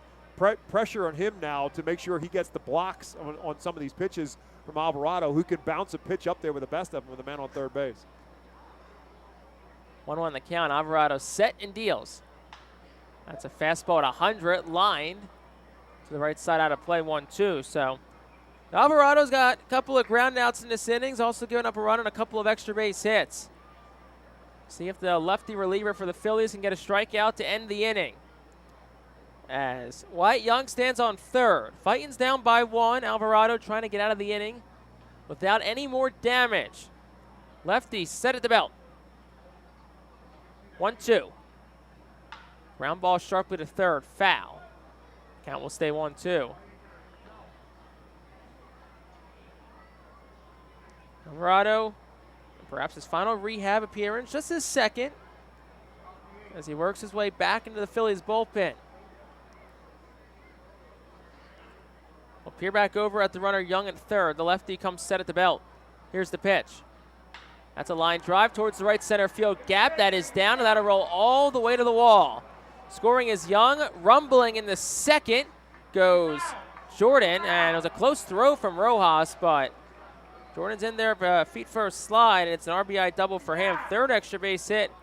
Alvarado's allowed in this inning. It's 7-5 Rumble Ponies. Yeah, so it's kind of interesting. As you said, we expect this to be a one and done for Alvarado and be back and activated by the Phillies, but they can't be happy with what they've seen so far. Binghamton's hit some balls really, really hard off of him, and now we're going to get a timeout here. Brad Burgesson is going to make, the pitching coach is going to make a trip to the mound. I'm not quite sure what Brad Burgesson is going to talk to him with Alvarado. Again, they're teeing off. It was a 98-mile-an-hour fastball, and Rowdy Jordan did the right thing. He just went right with the pitch, hit it right in the gap in right center field. So they've had 3 extra base hits in this inning against Alvarado. They put 2 runs up against him, and not one of those 3 hits has been a cheapie. And you got to think this conversation, more likely than not, is just to calm Alvarado down. Obviously, the thought process for him is just get out there, get my pitches in, be in a game-like situation, and that's what he's doing. And he's thrown pretty much all fastballs, a few off-speed pitches. First pitch to Ritter's fouled back, fastball at 98.01. And look, credit to Binghamton, they kind of knew what they were getting, and they just went out there hunting the heater each time. And by the way, as we're speaking, we were talking about Matt Seelinger up and loosened up before. He's back up and throwing again into Phil's bullpen. 0-1. Ground ball towards third. Backing up on it is Podkul. He fields it deep in the hole, throws the first in time. That will retire the side in the 6th. But Binghamton does get 2 runs off of Jose Alvarado. They do it on 3 extra base hits, and they strand 1 runner on base. We'll go to the bottom of the 6th. Fightin's down by 2, 7-5 on the Art Phillies Radio Network. The Reading Fightin Phillies are proud to partner with Berks County Mental Health and Disabilities Program. Together, we are striking out the stigma in order to raise community awareness about mental illness and suicide prevention with 3 simple words. Are you okay?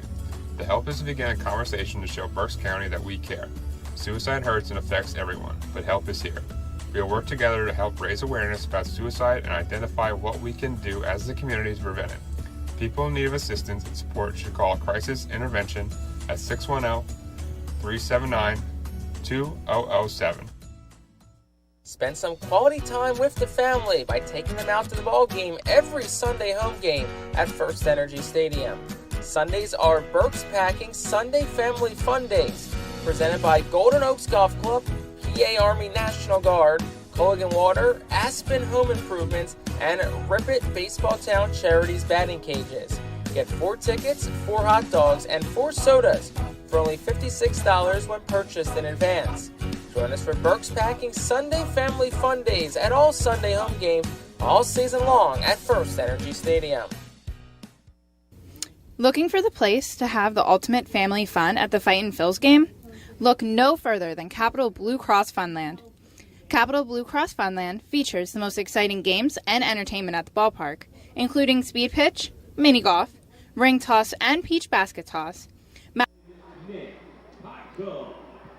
Reading bats with some work to do. They trail 7-5 to Binghamton as we shift our attention to the bottom of the 6th inning. Jose Alvarado, likely his night is done. Pitched the top half of the inning, allowed a pair of runs. First pitch to Podkul is down low for a ball, 1-0. As Junior Santos is back out for inning number 6 of work. Pitched 8 last time out against Altoona. Here's the 1-0. Podkul, little flare shot towards shallow left center. It's down for a base hit. And as we always say, Nick Podkul keeps hitting. 2nd single of the night. And that'll bring Cam Cannon up to the dish. Cannon had an RBI doubles last time up in the 4th. So the Fightin Phils have done all night. In the last couple of games, they battled back. We'll see if they can do it again. Like former Eagles coach Buddy Ryan once said about Chris Carter, all he catches his touchdown passes, all Nick Podkul does is hit. Doesn't matter where they put him in the lineup, doesn't matter what position they put him in, he produces. Here comes Cam Cannon. First pitch to the righty. under. It skies it in the air behind home plate. Off of the mask is Sanger. He has no idea where it is. And it'll... Fortunately for him, it's out of play. It hit off the grandstand roof because he clearly lost it. There is a haze that's hanging over the ballpark ever since the storms that came through here blew through here at about 4:35 o'clock, and there's just been this kind of haze hanging over the ballpark, and Sanger had no clue where that ball was. And pop flies have been a challenge tonight for both teams as well. 0-1. Cannon takes it down low for a ball, 1-1. Cannon, who's 1 for 2 so far tonight. But no, back to Podkul.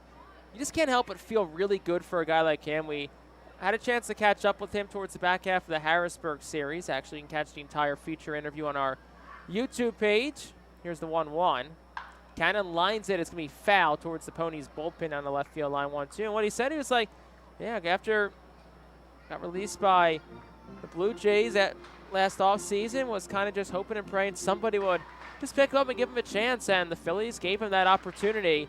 And my oh my, Nick Podkul has certainly pounced on it. Started the year off on the development list, wasn't activated until April 20th, but he's reached base in every game but one since coming off the development list, as the 1-2 misses high and tight to Cannon, 2-2. Yeah, and I don't think there's any irony in the fact that he really broke loose with a home run against New Hampshire, the Fisher Cats AA affiliate. That kind of started him on this track of really productive baseball. Pitch. Cannon grounds it softly towards short. Backhanded by Young. Hold it a second for 1. That's all they'll get, as Young had to go to his right deep into the hole, so it's a 6-4 fielder's choice. Cannon's aboard. That'll bring Cody Roberts up. Podkul also just, it's a team full of just great personalities. And Podkul's certainly another one of those guys who's just a very genuine, down-to-earth individual that, you're happy for anyone who has success. Somebody like Podkul, as good of a guy and as hard of a worker as he is, you're just super happy for the way he's playing right now. First pitch to Roberts, a big swing and a miss on a fastball, 0-1. Yeah, it's a very interesting mix on this roster here in Reading. You've got some veteran guys like a Podkul, like a Max McDowell that are here, and then you have some of the young talent like the Johan Rojas and the Carlos De La Cruz, some guys who are still a little bit green. Roberts drills one towards left field. In comes left fielder Ruddick. He'll make the catch down towards his shoestrings. For out number 2, back to first goes Cam Cannon. And that's a case for Cody Roberts. He just hit the ball too hard. It just hung up long enough for Ruddick to make the catch before hitting the ground. Off the bat, looks like a strong, clean base hit in the left field, but it just hung up long enough. So we turn things back over for the 4th time tonight to Madison Stokes, who bats with Cam Cannon leading off of first. 2 outs, bottom 6. First pitch. That's a line drive towards left center field. Ruddick and McElwain go back towards the track at the wall, and it is run down and caught by McElwain, the center fielder, and that will retire the side in the 6th. So the Fightins stung a couple, but impressive plays by Binghamton gets him out of the inning. No runs on a hit. No errors and 1 left on base for the Fightins. We'll go to the 7th. 7-5 our score. Ponies lead on the Phillies Radio Network. Are you looking for a reliable food distributor to meet all your culinary needs? Look no further than our trusted team at Feaser's Food Distributors. For over 120 years, our products have been sourced from the best farms and suppliers, ensuring that you get the best ingredients for your restaurant or organization. From fresh produce to premium meats, Feaser's supplies everything but the appetite. Visit Feasers.com today to experience the difference in working with a top-tier, family-owned food distributor. Feaser's, your partner for success in the kitchen. Looking for a fast and hassle-free way to get your snacks and non-perishable groceries? Look no further than FeasersDirect.com. With just a few clicks, discover the convenience of having your culinary essentials ready for a pickup at our headquarters in Harrisburg. Empowering communities one relationship at a time is our commitment at Tompkins. Our customers have thrived thanks to our focus on local lending and their commitment to the customers they serve. They do a great job. Everything for us, from our banking, our insurance, to our wealth management. Tompkins has always been there for us. We see a long relationship with Tompkins. They're good people. Tompkins, banking, insurance, wealth. Member FDIC Equal Housing Lender. Investment and insurance products are not FDIC insured, not bank guaranteed, and may lose value. Be the first to know everything about your Red and Fightin' Phils by signing up for the Baseball Town Insider email newsletter. Once you become a Baseball Town Insider, you will receive breaking news about Fightin's promotions. Top of the 7th inning, Fightin's down by 2, a new arm out of the bullpen, and shift things back over to a familiar voice in the booth. Bob McCool, take it away. I was going to say, you're going to say anything new about me, that's for sure. Matt Seelinger is the Alberta University Golden Wolves call the bullpen. Matt Seelinger will appear, and the guy who made the defensive play, the old adage in baseball, the guy that makes the great defensive play somehow or another always seems to lead off, and Brandon McElwain with a great catch to take away extra base hits, and from Madison Stokes and maybe tying up this baseball game to finish the bottom of the 6th inning. We'll lead it off here in the 7th. It'll be followed by Augustin Ruiz and Hayden Sanger. That's 4, 5, and 6 in the Binghamton lineup. The Ponies on top 7-5 after they put 2 across against Jose Alvarado. So his 1 inning of work is complete. More than likely headed back to Philadelphia to be further reevaluated by the Phillies organization as to what happens to him next. But it's now Matt Seelinger's job try to keep this game at 7-5 in favor of Binghamton. And it's quickly 1 ball and 1 strike to McElwain. Now make that 2-1. Seelinger making his 11th appearance for the Phils, 1-0 with a 0.69 earned run average, 13 innings pitched, 12 strikeouts, 9 walks. As McElwain beats this one into the ground, now 2 balls and 2 strikes to the Newtown, Pennsylvania native. You missed it earlier. I mentioned the fact that McElwain, a great all-around athlete at Council Rock North High School in Newtown.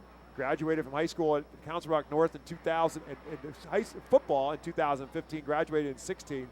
Outstanding football and baseball player at Council Rock North, and then went on to South Carolina and actually started quarterback for the Gamecocks in 3 games as a freshman. Swing and a miss here as he can't catch up to Seelinger, and Matt Seelinger strikes out the first batter he faces here in the 7th. So that'll bring up Augustin Ruiz. Ruiz 0 for 3 on the night.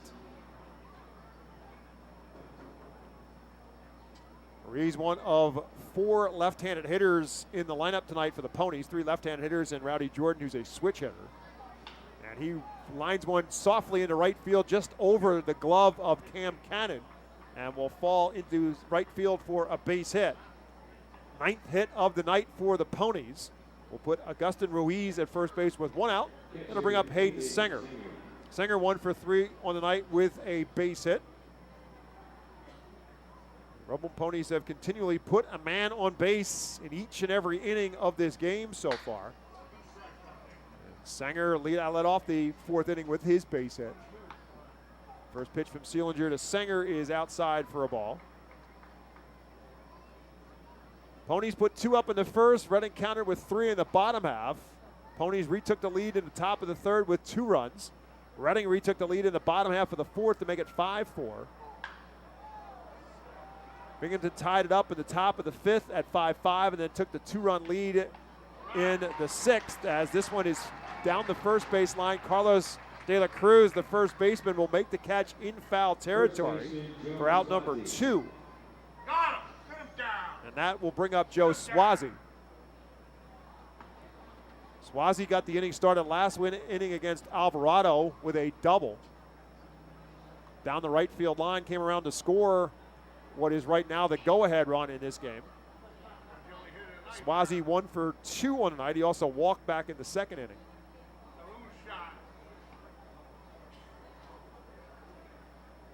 Augustin Ruiz takes his lead off at first. Seelinger's pitch is over for a called strike. Cody Roberts up and bluffs Ruiz to dive back into first base.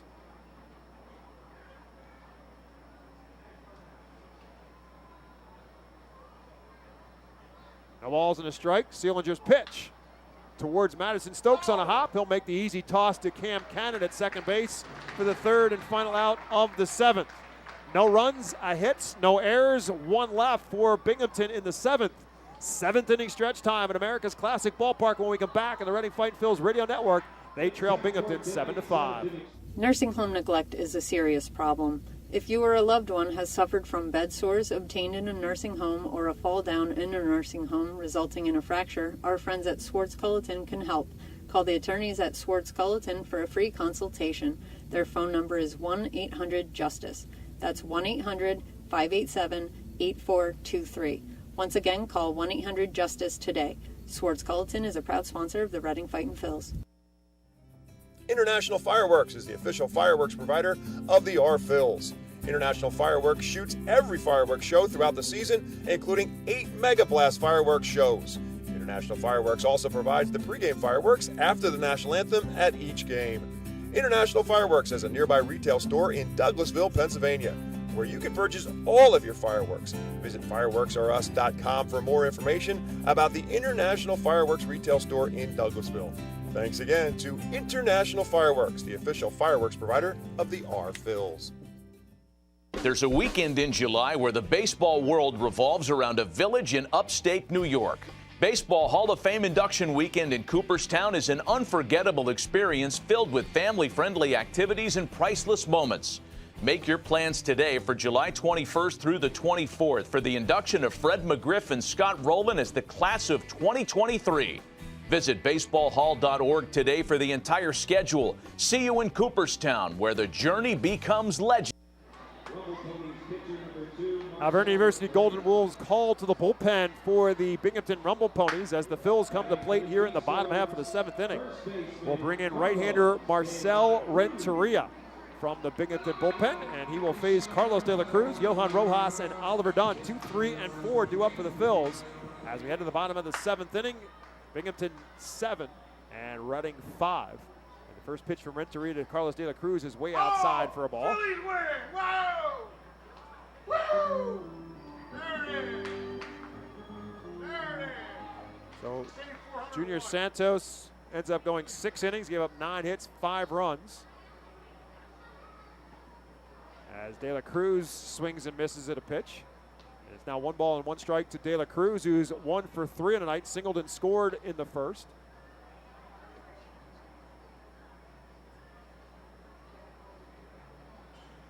Renteria's 1-1 pitch.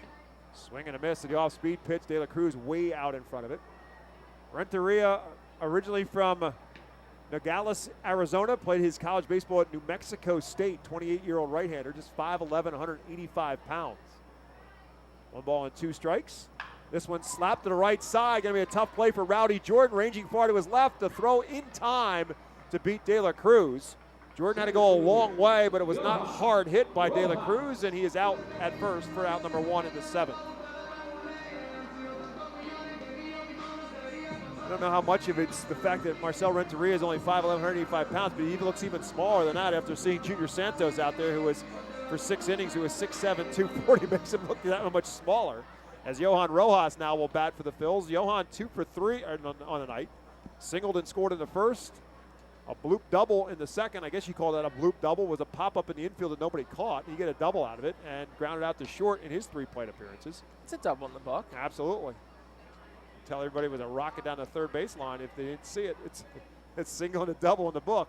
So he's 2 for 3. First pitch to him is a swing and a miss.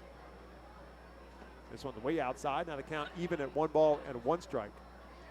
Renteria pitched last year for Binghamton, but not for long. He was involved in a part of a brawl against Portland, and in that brawl, he tore his ACL and was done for the year. On April 22nd, he hit a batter for Portland who objected to it, and they got into the batter for Portland took a punch at Renteria, and then in the scramble afterwards, Renteria tore his ACL and was done for the year after only 3 games. So he's making his way back after that ACL injury here in 2023. He's 1-2 now on Johan Rojas.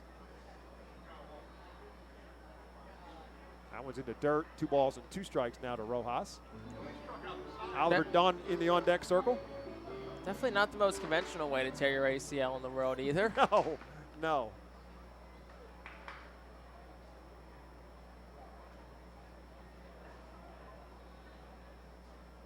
2-2 pitch. And fouled out of play. Towards the Savage 61 dugout suite down the first base line here at FirstEnergy Stadium. And Phils are home through Sunday here at the ballpark. They'll take a day off, then we'll be right back here at home for another 6-game homestand against Hartford beginning a week from today. 2-2 pitch. Slapped into right field. That's going to fall for a base hit. Rojas will take the turn as Ruiz cuts it off. Big turn will ultimately throw down the brakes, and Johan Rojas has his 3rd hit of the night. He's a 1-out base runner in the 7th. He thought about second because Ruiz kind of was off balance from right field. Drew a throw. Maybe that was the goal. It would have been really close if he went for second. I think he may have gotten it. Ruiz kind of had to, kind of like quarterback throwing off the back foot. Like one of those balls you throw over in the middle, it's going to be picked. But, I mean, look, you're down by 2 runs. You have to be conservative. Base runner is your most important friend right now. Absolutely correct. Now I'll bring up Oliver Dunn, your cleanup hitter. Yeah, I think if it's a 1-run game, then maybe you make that chance because now you could be the tying run. But in a 2-run game, you need 2 runs. There's no sense of getting thrown out on the base pass. So Rojas is at first base with 1 out. 1-0 now to Oliver Dunn, who had a 2-run single in the first. He also walked, so he's 1 for 2 on the night.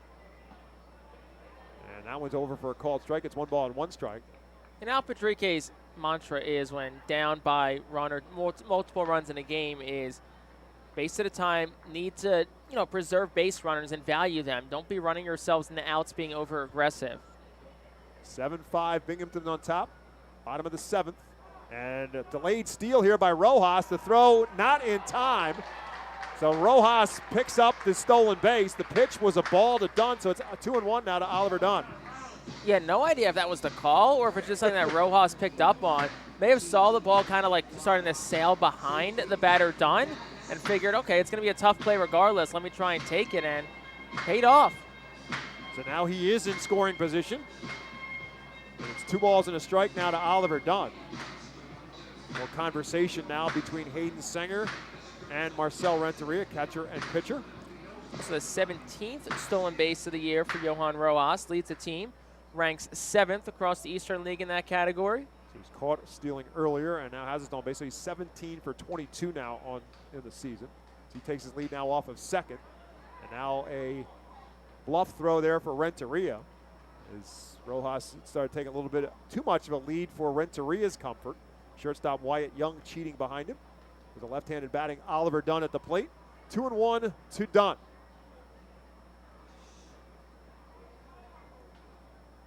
Big lead for Rojas. Pitch to the plate is again low, and it's now 3-1. Oliver Dunn working a good count. Color me shocked, Bob.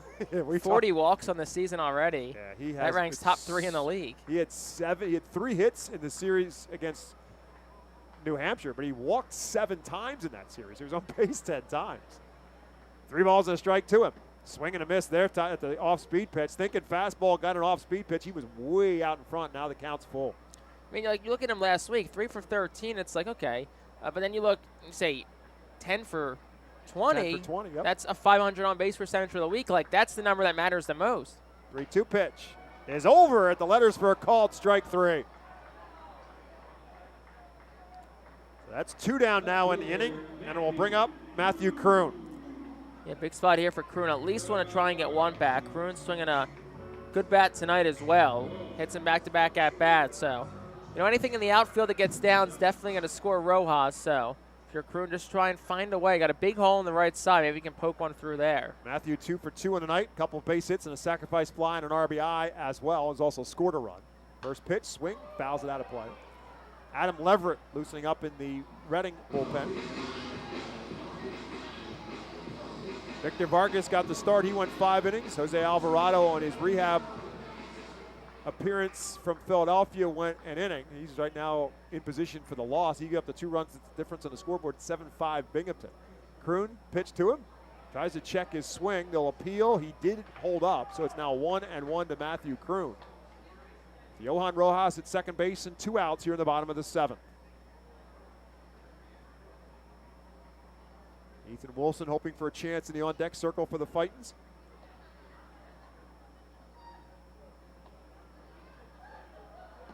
Again, checks his swing as the pitch is low, and it's 2-1. This bottom half of the 7th inning presented to you by Sports Culleton PC. If you have been injured at work, you can get justice. Call 1-800-JUSTICE today. Sports Culleton PC. 2 balls and 1 strike to Matthew Kroon.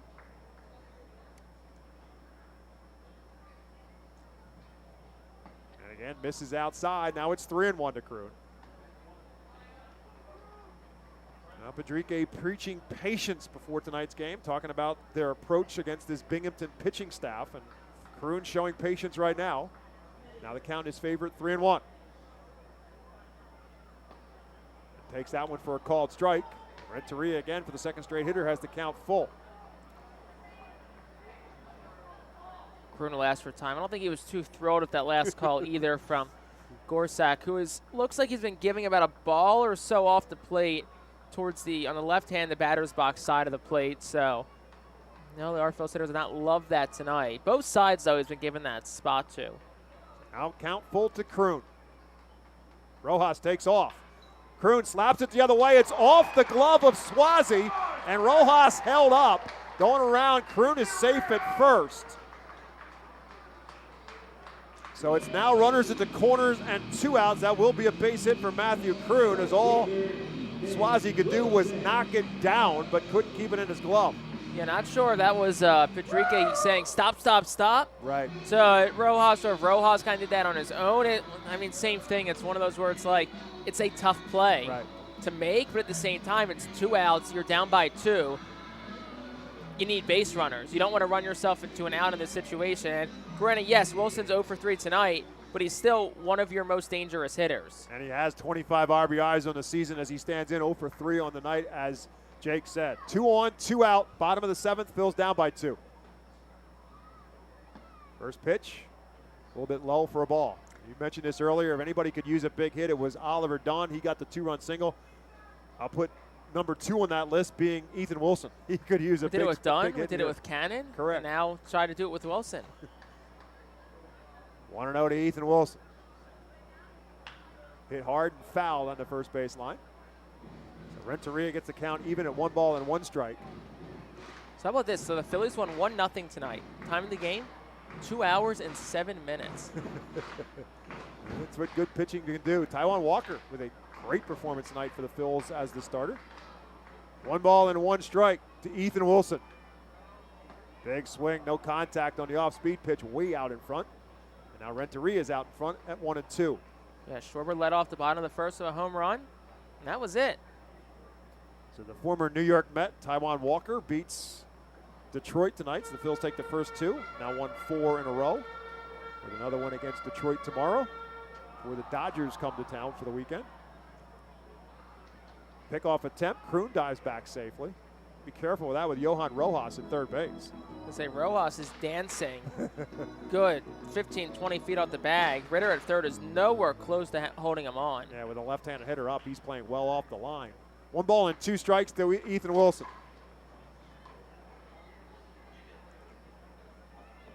Low ball 2. There is action also in the Binghamton bullpen. Trey McLaughlin up and throwing. This is 26 pitches so far for Renteria. He might be done if he can't get Wilson out here. The number of pitches he's thrown. 2 balls and 2 strikes to Wilson. Way inside, and it rolls all the way to the backstop, and Johan Rojas will jog home. Matthew Kroon will move up and back. The Phils have cut it to a 7-6 game, and now the tying run is at second base. And it's back to what we said about valuing your base runners, because that's Al Pedrique's motto. You know what? Let's be conservative with Rojas. Let's not push it. And then your situation like that happens. If Rojas gets thrown out at home, none of that ever happens. All right, now base hit can tie the game up if Ethan Wilson with a 3 balls and 2 strike count can come through. Kroon at second with good wheels. Outfield for Binghamton plays Wilson deep. Tap foul, he stays alive. I should say he plays deep in right field and center field. Matt Rudick, a left fielder, plays him pretty shallow, and that pretty shallow took a base hit away from Ethan Wilson earlier in this game. And that's the scouting report on Wilson, is that when he pulls it hard. When he goes the other way, it's usually shallow, those more flare shot or low line drive type hits. So 3-2 now to Ethan Wilson.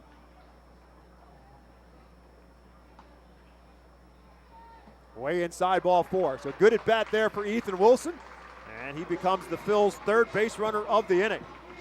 And we'll see if that brings a change from the dugout at Binghamton as Nick Podkill will step to the plate.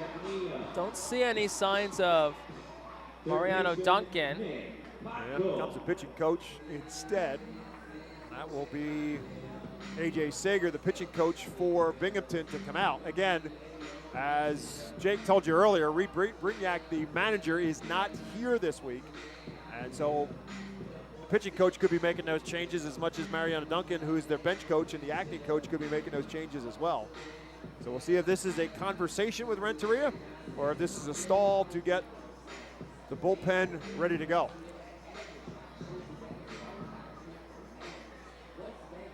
But I would say it's a stall, but he's not really throwing anymore down in the bullpen. Correct. So It doesn't look like anybody's got a sense of urgency in the Binghamton bullpen. It's going to stay in, though. Yep. So he will face Nick Podkul. He's 2 for 3 on the night. First and second, 2 down.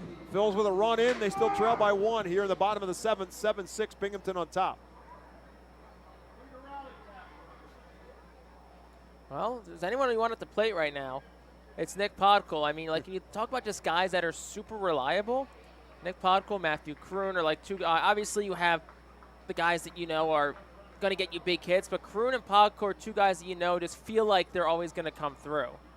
Good speed on the bases as well for the Phils. The first pitch from Renteria is up high for a ball. And we're talking about the RBI leaders earlier in this game, and Carlos De La Cruz is the RBI leader. He's been in the lineup almost every day. He's got 28. Podkul, who was on the development list early on in the season, wasn't playing, has 20.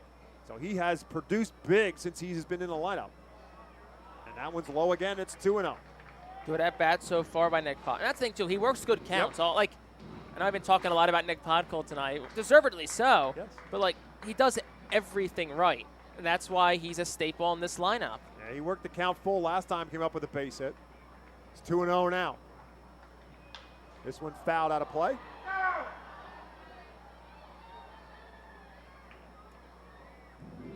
There's a kid in a hot dog costume in general admission seats in right field. I think someone needs to tell him to come back on Sunday. He very well could be in those very same seats in that very same outfit. Running hot dog pennant giveaway on Sunday, too, to first 1,500 kids.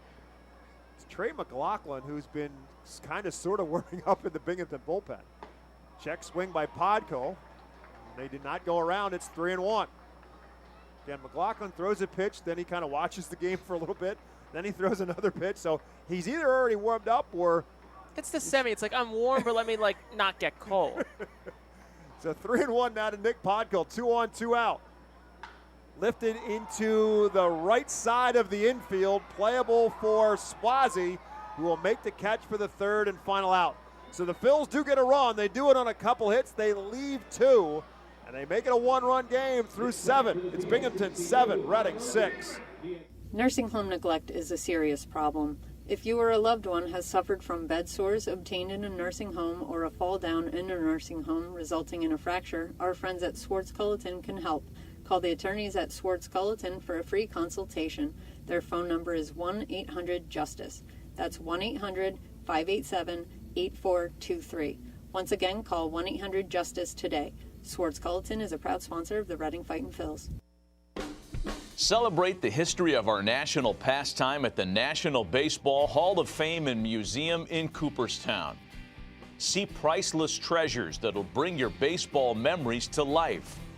Connect with events that have shaped and changed the game and our country. Our stories to tell, your memories to share. Plan your visit today at baseballhall.org.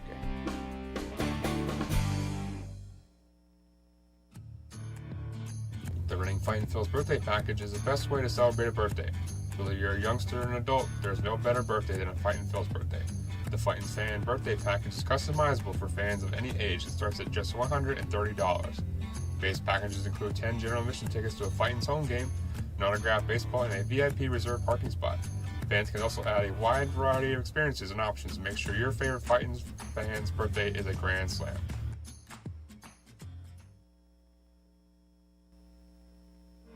Alberta University Golden Wolves call the bullpen. Will bring in the 4th pitcher of the night for the Reading Fightin' Phils. It'll be right-hander Adam Leverett, who will come on now in the top half of the 8th inning with the Phils trailing in the Binghamton Rumble Ponies by a score of 7-6. 15th game of the year for Leverett. He's 0-1, a 4.03 ERA, 16 strikeouts, 9 walks, and 22 2/3 innings pitched for the 6'4", 190 righty out of Macon, Georgia.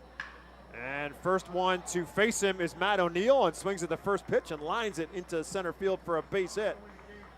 Hit number 10 on the night for the Ponies. And again, they've got another leadoff base runner on here in the 8th. 6 of 8 innings so far tonight. Binghamton has gotten the leadoff runner aboard. They have scored in 4 of them. So I'll bring up Wyatt Young. He's got the hit that separated these two teams on the scoreboard initially with the RBI triple off of Jose Alvarado. Again, the Ponies with the 2 runs against Alvarado in the 6th that has them on top 7-6 right now. And Young was in the middle of all of that with a RBI triple and then came around to score the 7th run in the game. So he's 1 for 3 on the night. Pickoff attempts for O'Neill, no problem for him to get back. First pitch to Wyatt Young was a strike. So no balls and a strike to Young, who came into the game hitting at just .202. Now one's outside. It's 1-1. Now has 6 extra base hits on the year with his RBI triple. It was a hard ground ball down the first base line and rolled all the way down to the Phillies bullpen, and he can run, got all the way to third standing. 1-1 pitch, shows bunt, tries a drag bunt, bunts it foul, hit off either the foot of Cody Roberts or hit the plate, but regardless, it bounced into foul territory. So it's now 1-2 to Young.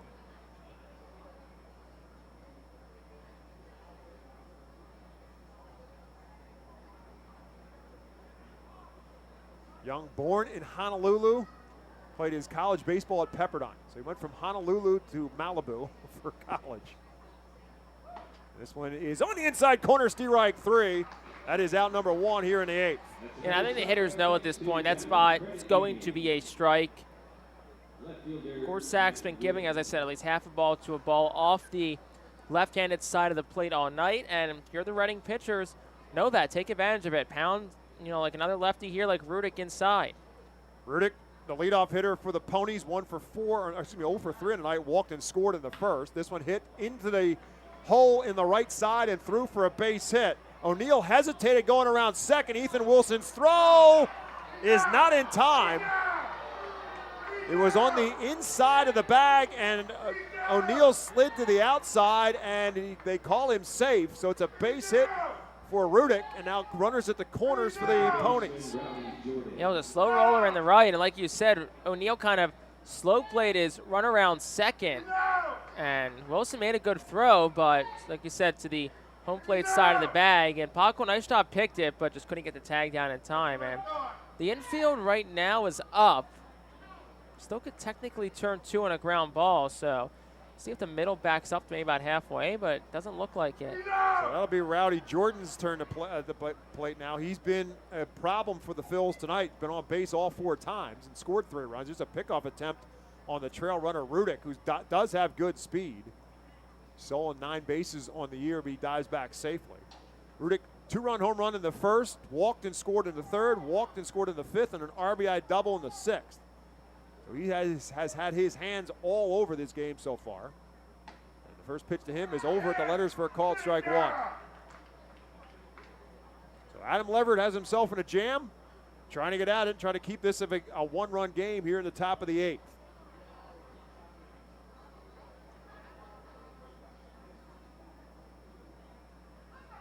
Swing and a miss at the high fastball. Now he's ahead of Jordan, no balls and 2 strikes. You go back to that upstairs fastball? That's the question here. I mean, a little extra juice on it, I felt like, too.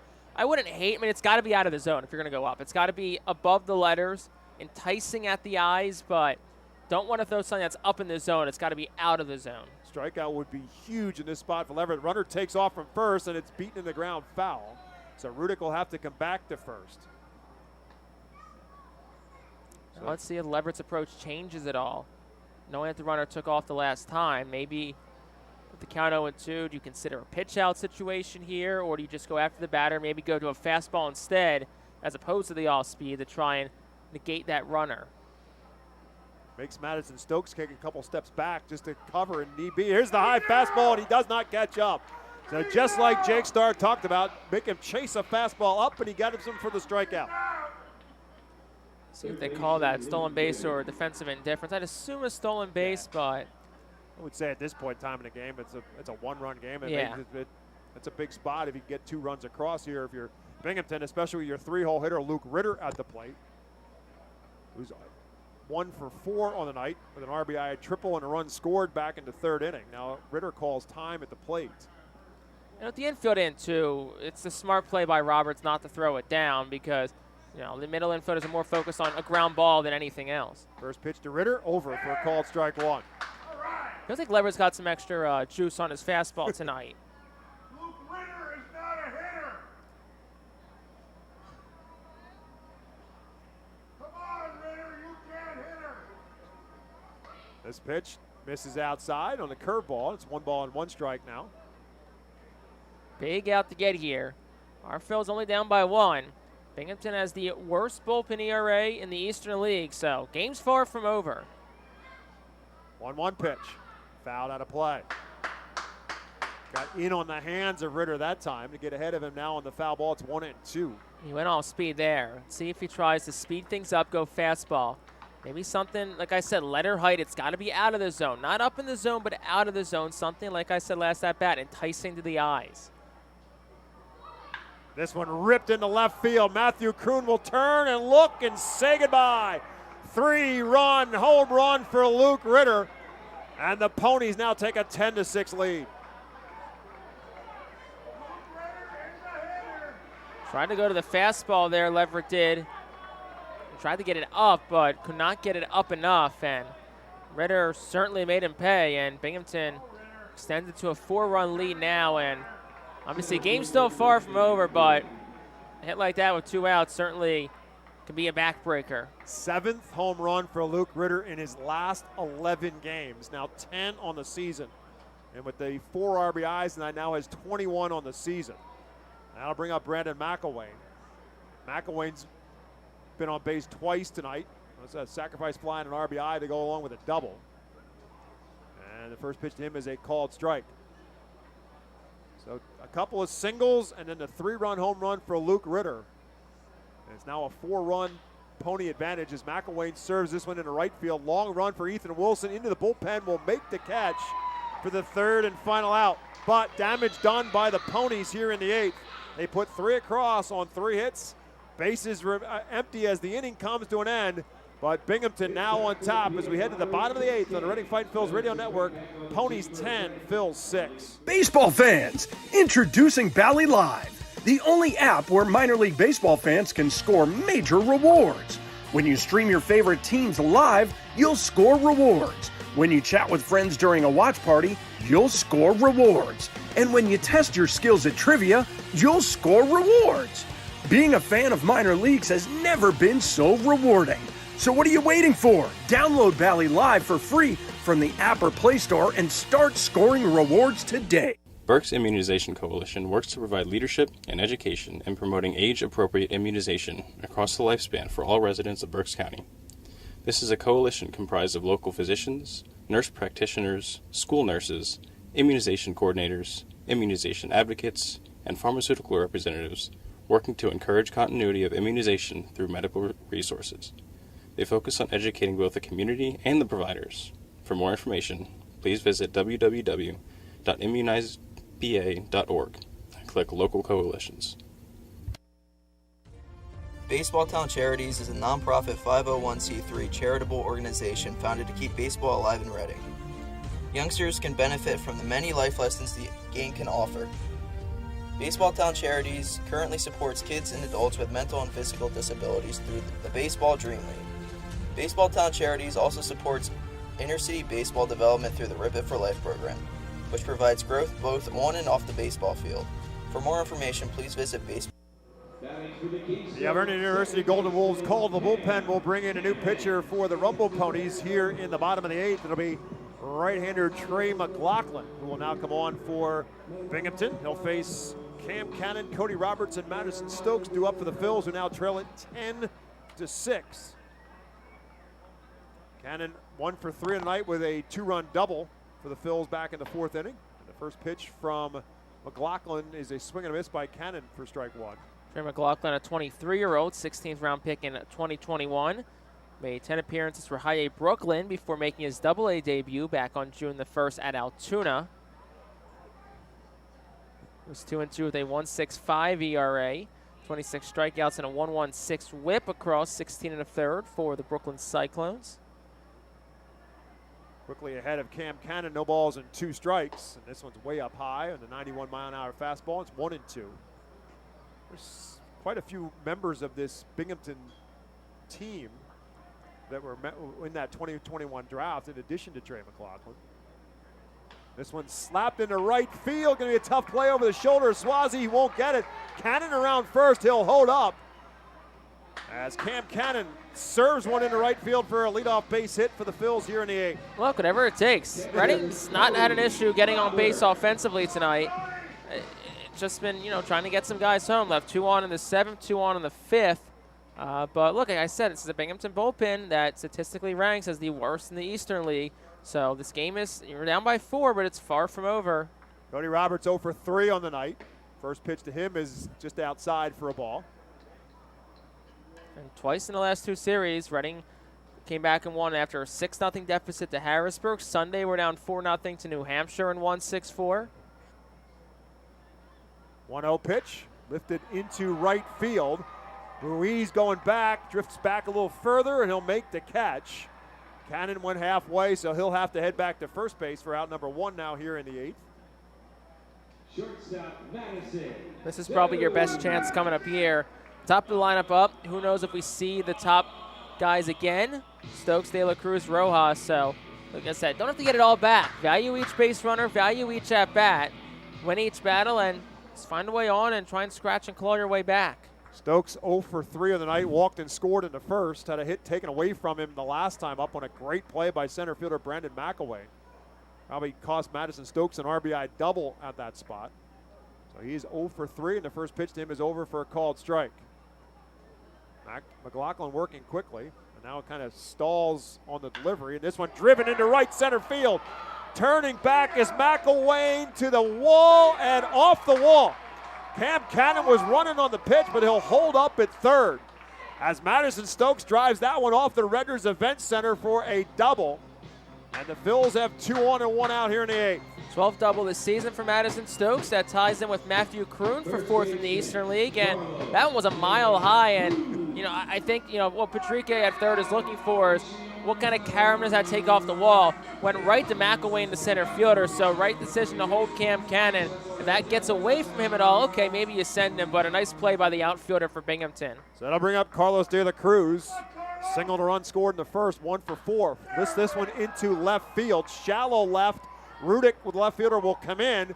Cannon is there to tag, but it's too shallow. He'll hold up as Rudick fires it in the infield. So it is not deep enough to score the run. That's 2 down now here in the 8th. Yeah, De La Cruz just missed that one. Got out in front of it, in on the hands a little bit. He squared that one up. Could have definitely sent it a mile, but 2 outs now for Rojas. I'm not saying it's going to happen here, but infield's playing very back. If he can somehow push one down the third base line, past where the pitcher McLaughlin would get to it, could have a base hit. Go on 3 hits on the night as he steps in, 3 for 4, 2 singles and a double. 2 on, 2 out, bottom of the 8th. First pitch, called strike. Jake said a moment ago, Phils have left 7 on base so far in this one. 2 on here with 2 outs. Down by 4. 0-1 pitch to Rojas. Low ball, 1. 1 ball, 1 strike. Rojas 3 for 4 tonight. 2 singles, 2 runs scored, and a double. Took him a little bit of time to get his timing back after he missed a few games a few weeks back, but since then, it's certainly been on. 1-1 pitch coming from McLaughlin. This one lined into right field. It's going to fall for a base hit. Cannon will score, and they will wave Madison Stokes around. It's a 2-run single for Johan Rojas. Makes it a 10-8 game. Yeah, Ruiz tried to get a play at home for Stokes, but he bobbled the ball off his glove in right field. Stokes scores easily. 4th hit tonight for Rojas. That matches the season high for him as well. And we know the defense. Everyone says the defense is major league ready for Johan Rojas. It's slowly getting to a point where the bat is getting to a spot where the Phillies might have to start thinking about what their future plans with Rojas are pretty soon. So I'll bring up Oliver Dunn. And Dunn now represents the tying run as he stands in, and the first pitch to him is over for a called strike. So 2 runs into the inning. Phil's still down by 2 at 10-8. Bottom half of the 8th inning with Dunn at the plate. 1 for 3 on the night. The 2-run single in the first. Pitch at the letters for a called strike. Dunn didn't think the first pitch was a strike, and he thinks even less of the second strike. So he'll take time and recollect himself. Tyler McKay up and throwing in the Fightin's bullpen, so we'll see if he gets the ninth no matter what. He did start to warm up pretty late, so maybe it's an if they take the lead or tie type situation. 0-2 pitch. Tapped foul. Dunn stays alive. Yeah, I think you're spot on. I think if they tie it up, McKay comes in. If not, I'm guessing that Leverett probably comes back out again because McKay is literally just starting to get loose. So I don't know How if he big's had that enough time. 3-run home run, too, right now? Yeah. Phil's doing all their damage tonight without the long ball. But, why wait? I mean, the flag's dead still in center, so. Yep. Yeah, the wind that was blowing in has now come to a stop. It's not helping or hurting. No balls and 2 strikes to Dunn. Over for a called strike 3, and that'll do it for the Phils in the 8th. But they do put 2 runs across. They do it on 3 hits and then leave another on base. But they chip away. We'll head to the top of the 9th. Binghamton 10, Reading 8. White Star Tours and Travel Centers offers the Our Phils fan road trip again this season. It's your chance to hit the road with other Our Phils fans, see an Our Phils road game, meet with an Our Phils player, and also see an Iron Pigs and Phillies road game. The White Star Our Phils road trip visits Altoona, Toledo, and Cleveland from Thursday, July 20th until Sunday, July 23rd. See the Our Phils in Altoona Thursday, meet with an Our Phils player or coach, then head to Toledo Friday and Cleveland Saturday to see many former Fightins in action. The trip heads back to Reading on Sunday. Visit the customer service booth for more info on the White Star Our Phils fan road trip to Altoona, Toledo, and Cleveland. Space is very limited, so sign up today. You can add a delicious all-you-can-eat buffet to any Reading Fightin' Phils game ticket for only $21. This selection includes barbecue chicken and sandwiches, cheeseburgers, hamburgers, hot dogs, corn, pasta salad, baked beans, potato salad, chips, cookies, and so much more. Drinks feature all Pepsi products. Call the Fightins at 610-370-BALL. Order online at ourphillies.com or visit the Customers Bank ticket office at FirstEnergy Stadium.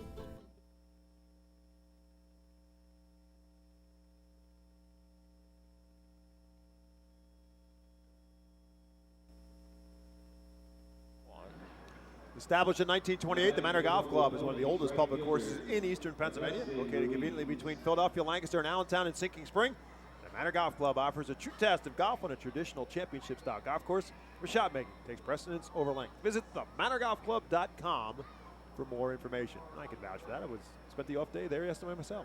Now, Augustin Ruiz will lead it off as Adam Leverett is back out there for the Phils here to start the 9th. And the first pitch from Leverett is a ball to Ruiz. The second is a bit low, and it's 2-0. Ruiz 1 for 4 on the night with a single his last time up. Hayden Sanger in the on-deck circle. Joe Swazi to follow for the Ponies here in the 9th, whose lead is 10-8. And for the 2-0 pitch, it misses, and Leverett is now behind 3-0.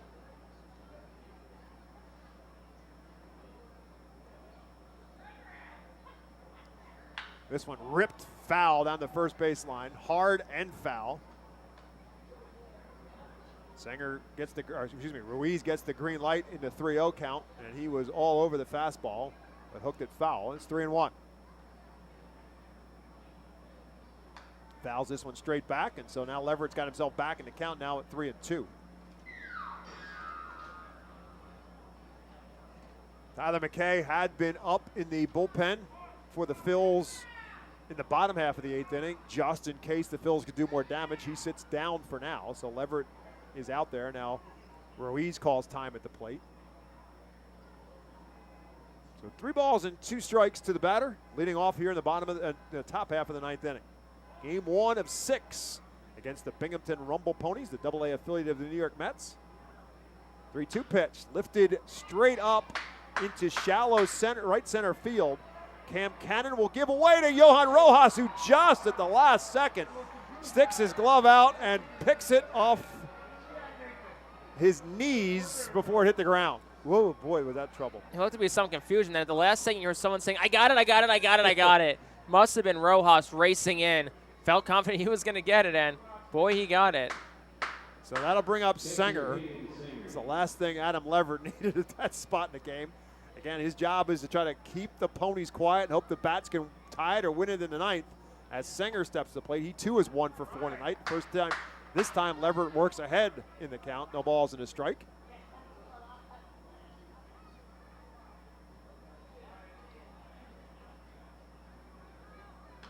Beats this one foul on the ground. It's now no balls and 2 strikes. Phils will have 5, 6, and 7 due up in the bottom of the 9th. That's Kroon, Wilson, and Podkul.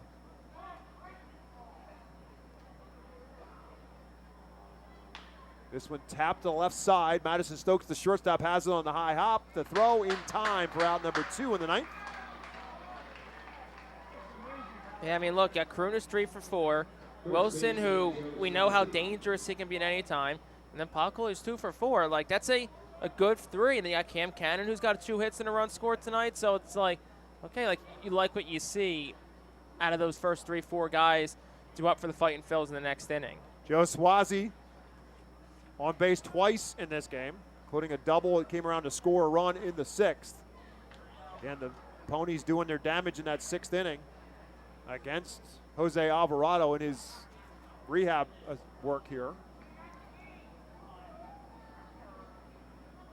First pitch was a strike. The second is also a strike, and he's quickly ahead of Joe Swazi. No balls and 2 strikes. Swazi 1 for 3 on the night. Also walk, now a timeout called by Swazi.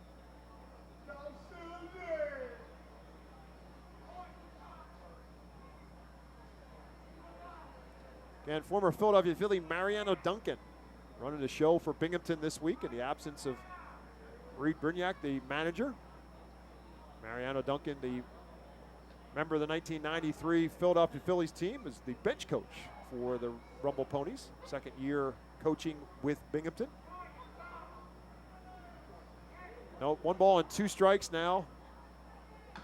As again, Swazi beats it foul. I got to tell you that Mariano Duncan might play the deepest third base coach I've seen in the league so far this year. He's pretty much at the edge of the infield dirt. Yeah, he is. Next, he's deeper than Nick Podkul, who's playing third base for the Phillies. That's how deep he's coaching at third. He's right next to Tyler Whitty, the third base umpire. 1 ball and 2 strikes to Swazi. This one fisted down the first baseline. Carlos De La Cruz will make the over-the-shoulder catch in foul territory, and that'll do it for the Ponies in the 9th. They go 1, 2, 3, and last chance time for the Phils. Can they do it again? Can they walk one off one more time? We'll find out when we come back on the Reading Fightin' Phils Radio Network. Unlike any other area in FirstEnergy Stadium, the Savage 61 Dugout Suite puts you in the closest seat to the action on the field. Located just a few feet from the diamond on the first base side with covered seating, abilities of motion accessible seating, and the most unique view around. Your group will thank you over and over again for this one-of-a-kind experience. Tickets for the Dugout Suite start at $27 and include options to add food and drink packages. The ProMax Fence Systems Foul Porch is an exclusive group experience. Located in our left field corner, groups of 20 to 30 people are treated to 2.5 hours of all-you-can-eat buffet and drinks. In a festive atmosphere with a bird's-eye view of the visiting bullpen, regular season tickets are $34 for groups of 20 or more. Call us today at 610-370-BALL to reserve a spot for your group. The Penn State Health St. Joseph 67 Club is the original hospitality area at FirstEnergy Stadium. Conveniently located along the third base side, the 67 Club gives you a front row seat to all the action out of the hot corner. The Vernon University Golden Wolves call to the bullpen for the Binghamton Rumble Ponies here in the ninth will be Dylan Hall. 6'5", 210-pound right-hander. 25 years of age will come in for the Ponies to try to get the Phils down here in the bottom of the ninth. They trail it by a score of 10-8. Dylan Hall making his Binghamton debut. Literally just called up to Binghamton by the Mets organization. So he's making his debut and trying to come up with a save all at the same time for the Rumble Ponies. Ponies 10, Phils 8 as they bat here in the bottom of the ninth.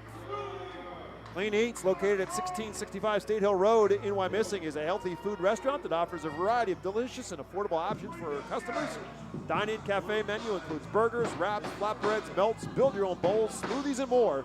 Also provide a weekly meal plan service with a new menu going live on their website every Tuesday. Clean Eats in Wyomissing include grab-and-go meals, protein smoothies, healthy snacks, and catering for all occasions. They're a proud 2023 Fightin' Phil's team feed partner. Matthew Kroon, Ethan Wilson, Nick Podkul, 5, 6, and 7 in the Phil's lineup tonight. That's who's due up for Reading here in the bottom of the ninth. Binghamton 10, Reading 8. Kroon, 3 hits on the night. And also a sacrifice fly, so he's driven in a run, he's scored a run, in addition to his 3 hits on the night. First pitch from Hall, low for a ball. Hall spent last year at Single A St. Lucie and in High A Brooklyn, split pretty evenly among the two. 18 games at St. Lucie, 16 in Brooklyn. 23 2/3 innings at St. Lucie, 22 1/3 innings in Brooklyn. A combined 49 strikeouts and 18 walks in that time frame. And now we get a pitch clock violation against Hall, so now it's 2-0 to Matthew Kroon. This one fisted towards the right side and threw for a base hit. Rowdy Jordan looked like he might make a play on it, but spun his wheels a little bit, and Matthew Kroon has hit number 4 on the night, and the Phils get their leadoff man on here in inning number 9, and they'll bring the tying run to the plate in Ethan Wilson. So that's what you wanted to do if you're Reading. At least make sure you bring the tying run to the plate, and they do that with a leadoff hit by Matthew Kroon. Ethan Wilson 0 for 3 on the night. Walked his last time up. And the first pitch from Dylan Hall is a ball. Dylan Hall, originally from Stafford, Virginia, played his college baseball at Central Oklahoma. Went undrafted out of college, signed by the Mets in 2020. This one slapped towards the right side. Jordan flips it to second for 1. The relay is in time. The Rumble Ponies turn the double play as Rowdy Jordan made the play to his right, the flip to Wyatt Young, and the relay in time to get Ethan Wilson. And that quickly, the Phils are now down to their last out. The batter will be Nick Podkul, who's 2 for 4 in the night. A couple of singles, a couple of infield pop-ups.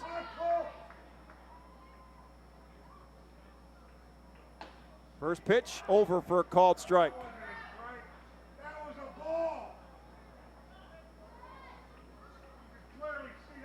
Fightin's get Tyler McKay back up in the bullpen just in case. So now a timeout called by first base umpire Austin Snow. I'm not quite sure why. He was coming over to say something to the pitcher, Dylan Hall. Must have been it's a 1-ball-1-strike count now to Podkul. This one tapped towards the middle. Shortstop Wyatt Young ranges to his left, makes the throw in time, and that will do it for the Phils here in the ninth.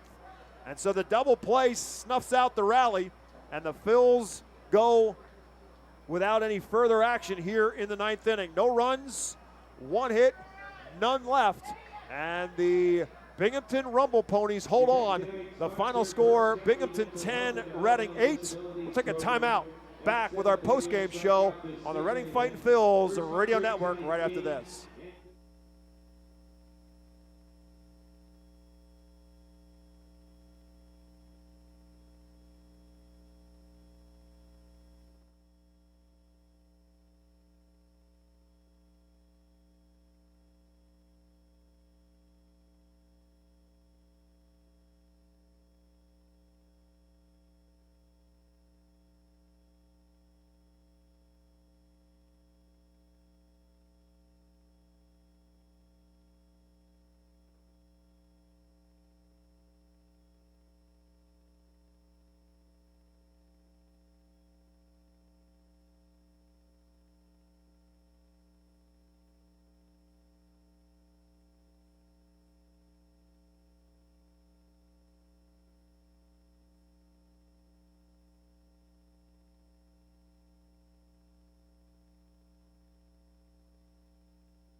Phil's wear special Ninja Turtle jerseys that will be auctioned off for charity.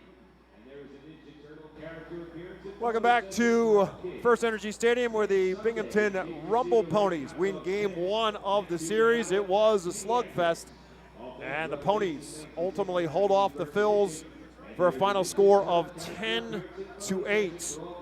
Binghamton got it started right out of the gate. Victor Vargas got the start tonight for Reading. Junior Santos got the start for Binghamton, a couple of right-handers. And Matt Rudick got it started with a walk, and then Rowdy Jordan followed with a 2-run home run for a 2-0 lead for Binghamton. Vargas got in any further trouble in the first, turned it over to the bats. Madison Stokes leading off for the Phils walked. Carlos De La Cruz then singled. Johan Rojas also with a single, an infield single that loaded the bases for the cleanup hitter Oliver Dunn, who's to put 2 across and send Johan Rojas to third base, where Matthew Kroon drove him home with a sacrifice fly. The Phils took a 3-2 lead after an inning. Binghamton retook the lead in the third, and it started again with a walk. Rowdy Jordan walked, and then Luke Ritter drove him home with a triple, and then a sacrifice fly by Brandon McElwain brought Ritter home, and the Ponies retook the lead at 4-2. Then it was the Phils' turn to gain the lead back in the bottom half of the fourth inning. Matthew Kroon led it off with a base hit. Nick Podko followed with a hit of his own, and then Cam Cannon brought both of them home with a double. And the 2-run double by Cannon put the Phils back up on top by a score of 5-4. But the Ponies came right back with a run in the fifth, and guess what? It was a walk that got it started for the Ponies, as Rowdy Jordan again got a walk to lead off the fifth, and ultimately came home to score on the RBI double from Brandon McElwain to tie the game up at 5-5.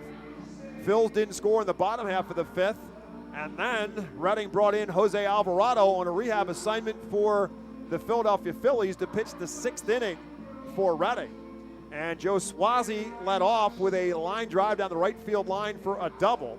And then the 9-hole hitter, 5'6", 160-pound Wyatt Young, ripped a ground ball down the first baseline that rolled all the way into the Phillies bullpen, and it allowed Swazi to come home easily with the double. And then Young cruised all the way into third base for a triple, so an RBI triple for him. And then he was plated by Rowdy Jordan with a double. So the Ponies got 2 runs on 3 hard-hit balls off Jose Alvarado, and they took the lead back at 7-5 as a result, and then extended it with another run in the 7th to make it an 8-5 game. And then the Phils began their comeback with a run in the bottom half of the 7th, and Johan Rojas got that started with a base hit, stole second base, and eventually moved up to third base, and then came home on a wild pitch. Matthew Kroon with a base hit in the middle of all of it, and that is what drove home the run for the Phils. It was the wild pitch that brought Johan Rojas home and made it, at that point in time, an 8-6 game in favor of the Ponies. But the Phils bullpen again could not keep the Ponies at bay. Matt O'Neill with a base hit, Matt Rudick with a base hit in the 8th off of Adam Leverett, and then Luke Ritter with a 3-run bomb to make it a 10-6 advantage for Binghamton. Reading came back in the bottom of the 8th with a little bit of thunder of their own. Cam Cannon with a base hit, and then a double by Madison Stokes put runners at second and third with 1 out. Carlos De La Cruz then hit a shallow fly ball that was not deep enough to score a run, but Johan Rojas came up with a base hit that drove in 2 runs to make it a 10-8 game. And then ultimately, Adam Leverett got the Ponies to go 1-2-3 in the 9th and give the Phils a chance to maybe try to make some drama again in the bottom half of the 9th inning. Matthew Kroon got it started with a base hit. Then the pitcher's old best friend, the ground ball double play, squashed that rally quickly as Ethan Wilson grounds into the double play, and then Nick Podko grounds out to end the ball game, and the Ponies win Game 1 of this 6-game homestand by a final score of 10-8. Again, the Phils are home right up and through Sunday in this homestand. Thursday and Friday feature fireworks both nights. Saturday features a Mega Blast fireworks, the largest fireworks show in stadium history. You know what that means, because these fireworks shows have been big, and this is going to be the biggest one in stadium history. And then Sunday, all fans run the bases. Great tickets remain for the remainder of this series between the Phils and the Mets AA team, the Binghamton Rumble Ponies. Call 610-370-BALL or order online at ourphils.com. Affordable, fun, family entertainment right here at America's Classic Ballpark. So the win will go to the starter for the Ponies, Junior Santos. The irony of ironies, the loss tonight goes to Jose Alvarado on his rehab assignment. Again, the Ponies got those 2 runs to take the lead on Alvarado, so he'll take the loss tonight.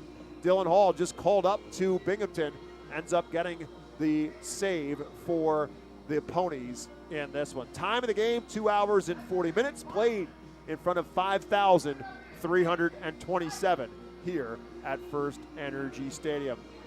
So the Ponies end their 5-game losing streak with a win tonight. They now go to 24-27 on the season. Reading drops to 20-31 overall. Right back at it tomorrow night, 7 o'clock here against Binghamton. And the matchup scheduled to start for the Phils will be right-hander Tyler Phillips against right-handed pitcher Jose Chacin for the Rumble Ponies. Tickets are available, as I said. Gates will open tomorrow night on the Tompkins Plaza at 6 o'clock. Jake Starr and yours truly will be out there on the plaza for our pregame show. The manager, Al Padrique, will join us for his weekly catch-up with us in our pregame show. And by the way, I mentioned that he is here tonight and doing some scouting, and he will be a guest on our pregame show on Thursday night. Brandon Duckworth, former pitcher in the Phillies organization, had a great season here for Reading back in 2000 as an all-star pitcher for the Reading Phillies at that point in time. Eventually went on to pitch for the Phillies and the Astros, among others, and now is a scout for the New York Yankees. He'll join us in our pregame show on the plaza before Thursday night's game. So again, you can watch those pregame shows live on Facebook, and if you miss it there, then we'll have it for you as our pregame show on our Reading Fightin' Phils radio network as we start that pregame show at 6:45. 7 o'clock is game time for the games through Friday here at FirstEnergy Stadium for the Phils and the Ponies. Again, the final score tonight, Binghamton wins it, 10 runs on 12 hits and an error for Binghamton. They left 6 on base, 8 runs on 15 hits. No errors for the Phils. They did leave 8 men on base. But the Ponies win the slugfest by a final score of 10-8. That will do it for our broadcast. For my colleague in the booth, Jake Starr, my name is Bob McCool. As always, thanks for tuning in to Reading Fightin' Phils Baseball on the Reading Fightin' Phils radio network and watching live on the MILB TV as well. If you can't come out to the ballpark, we hope you'll do it again tomorrow night. But better yet, we'd love to see you at the ballpark. Once again, the final score, Binghamton 10, Reading 8. Thanks for listening, everyone. Have yourselves a great night.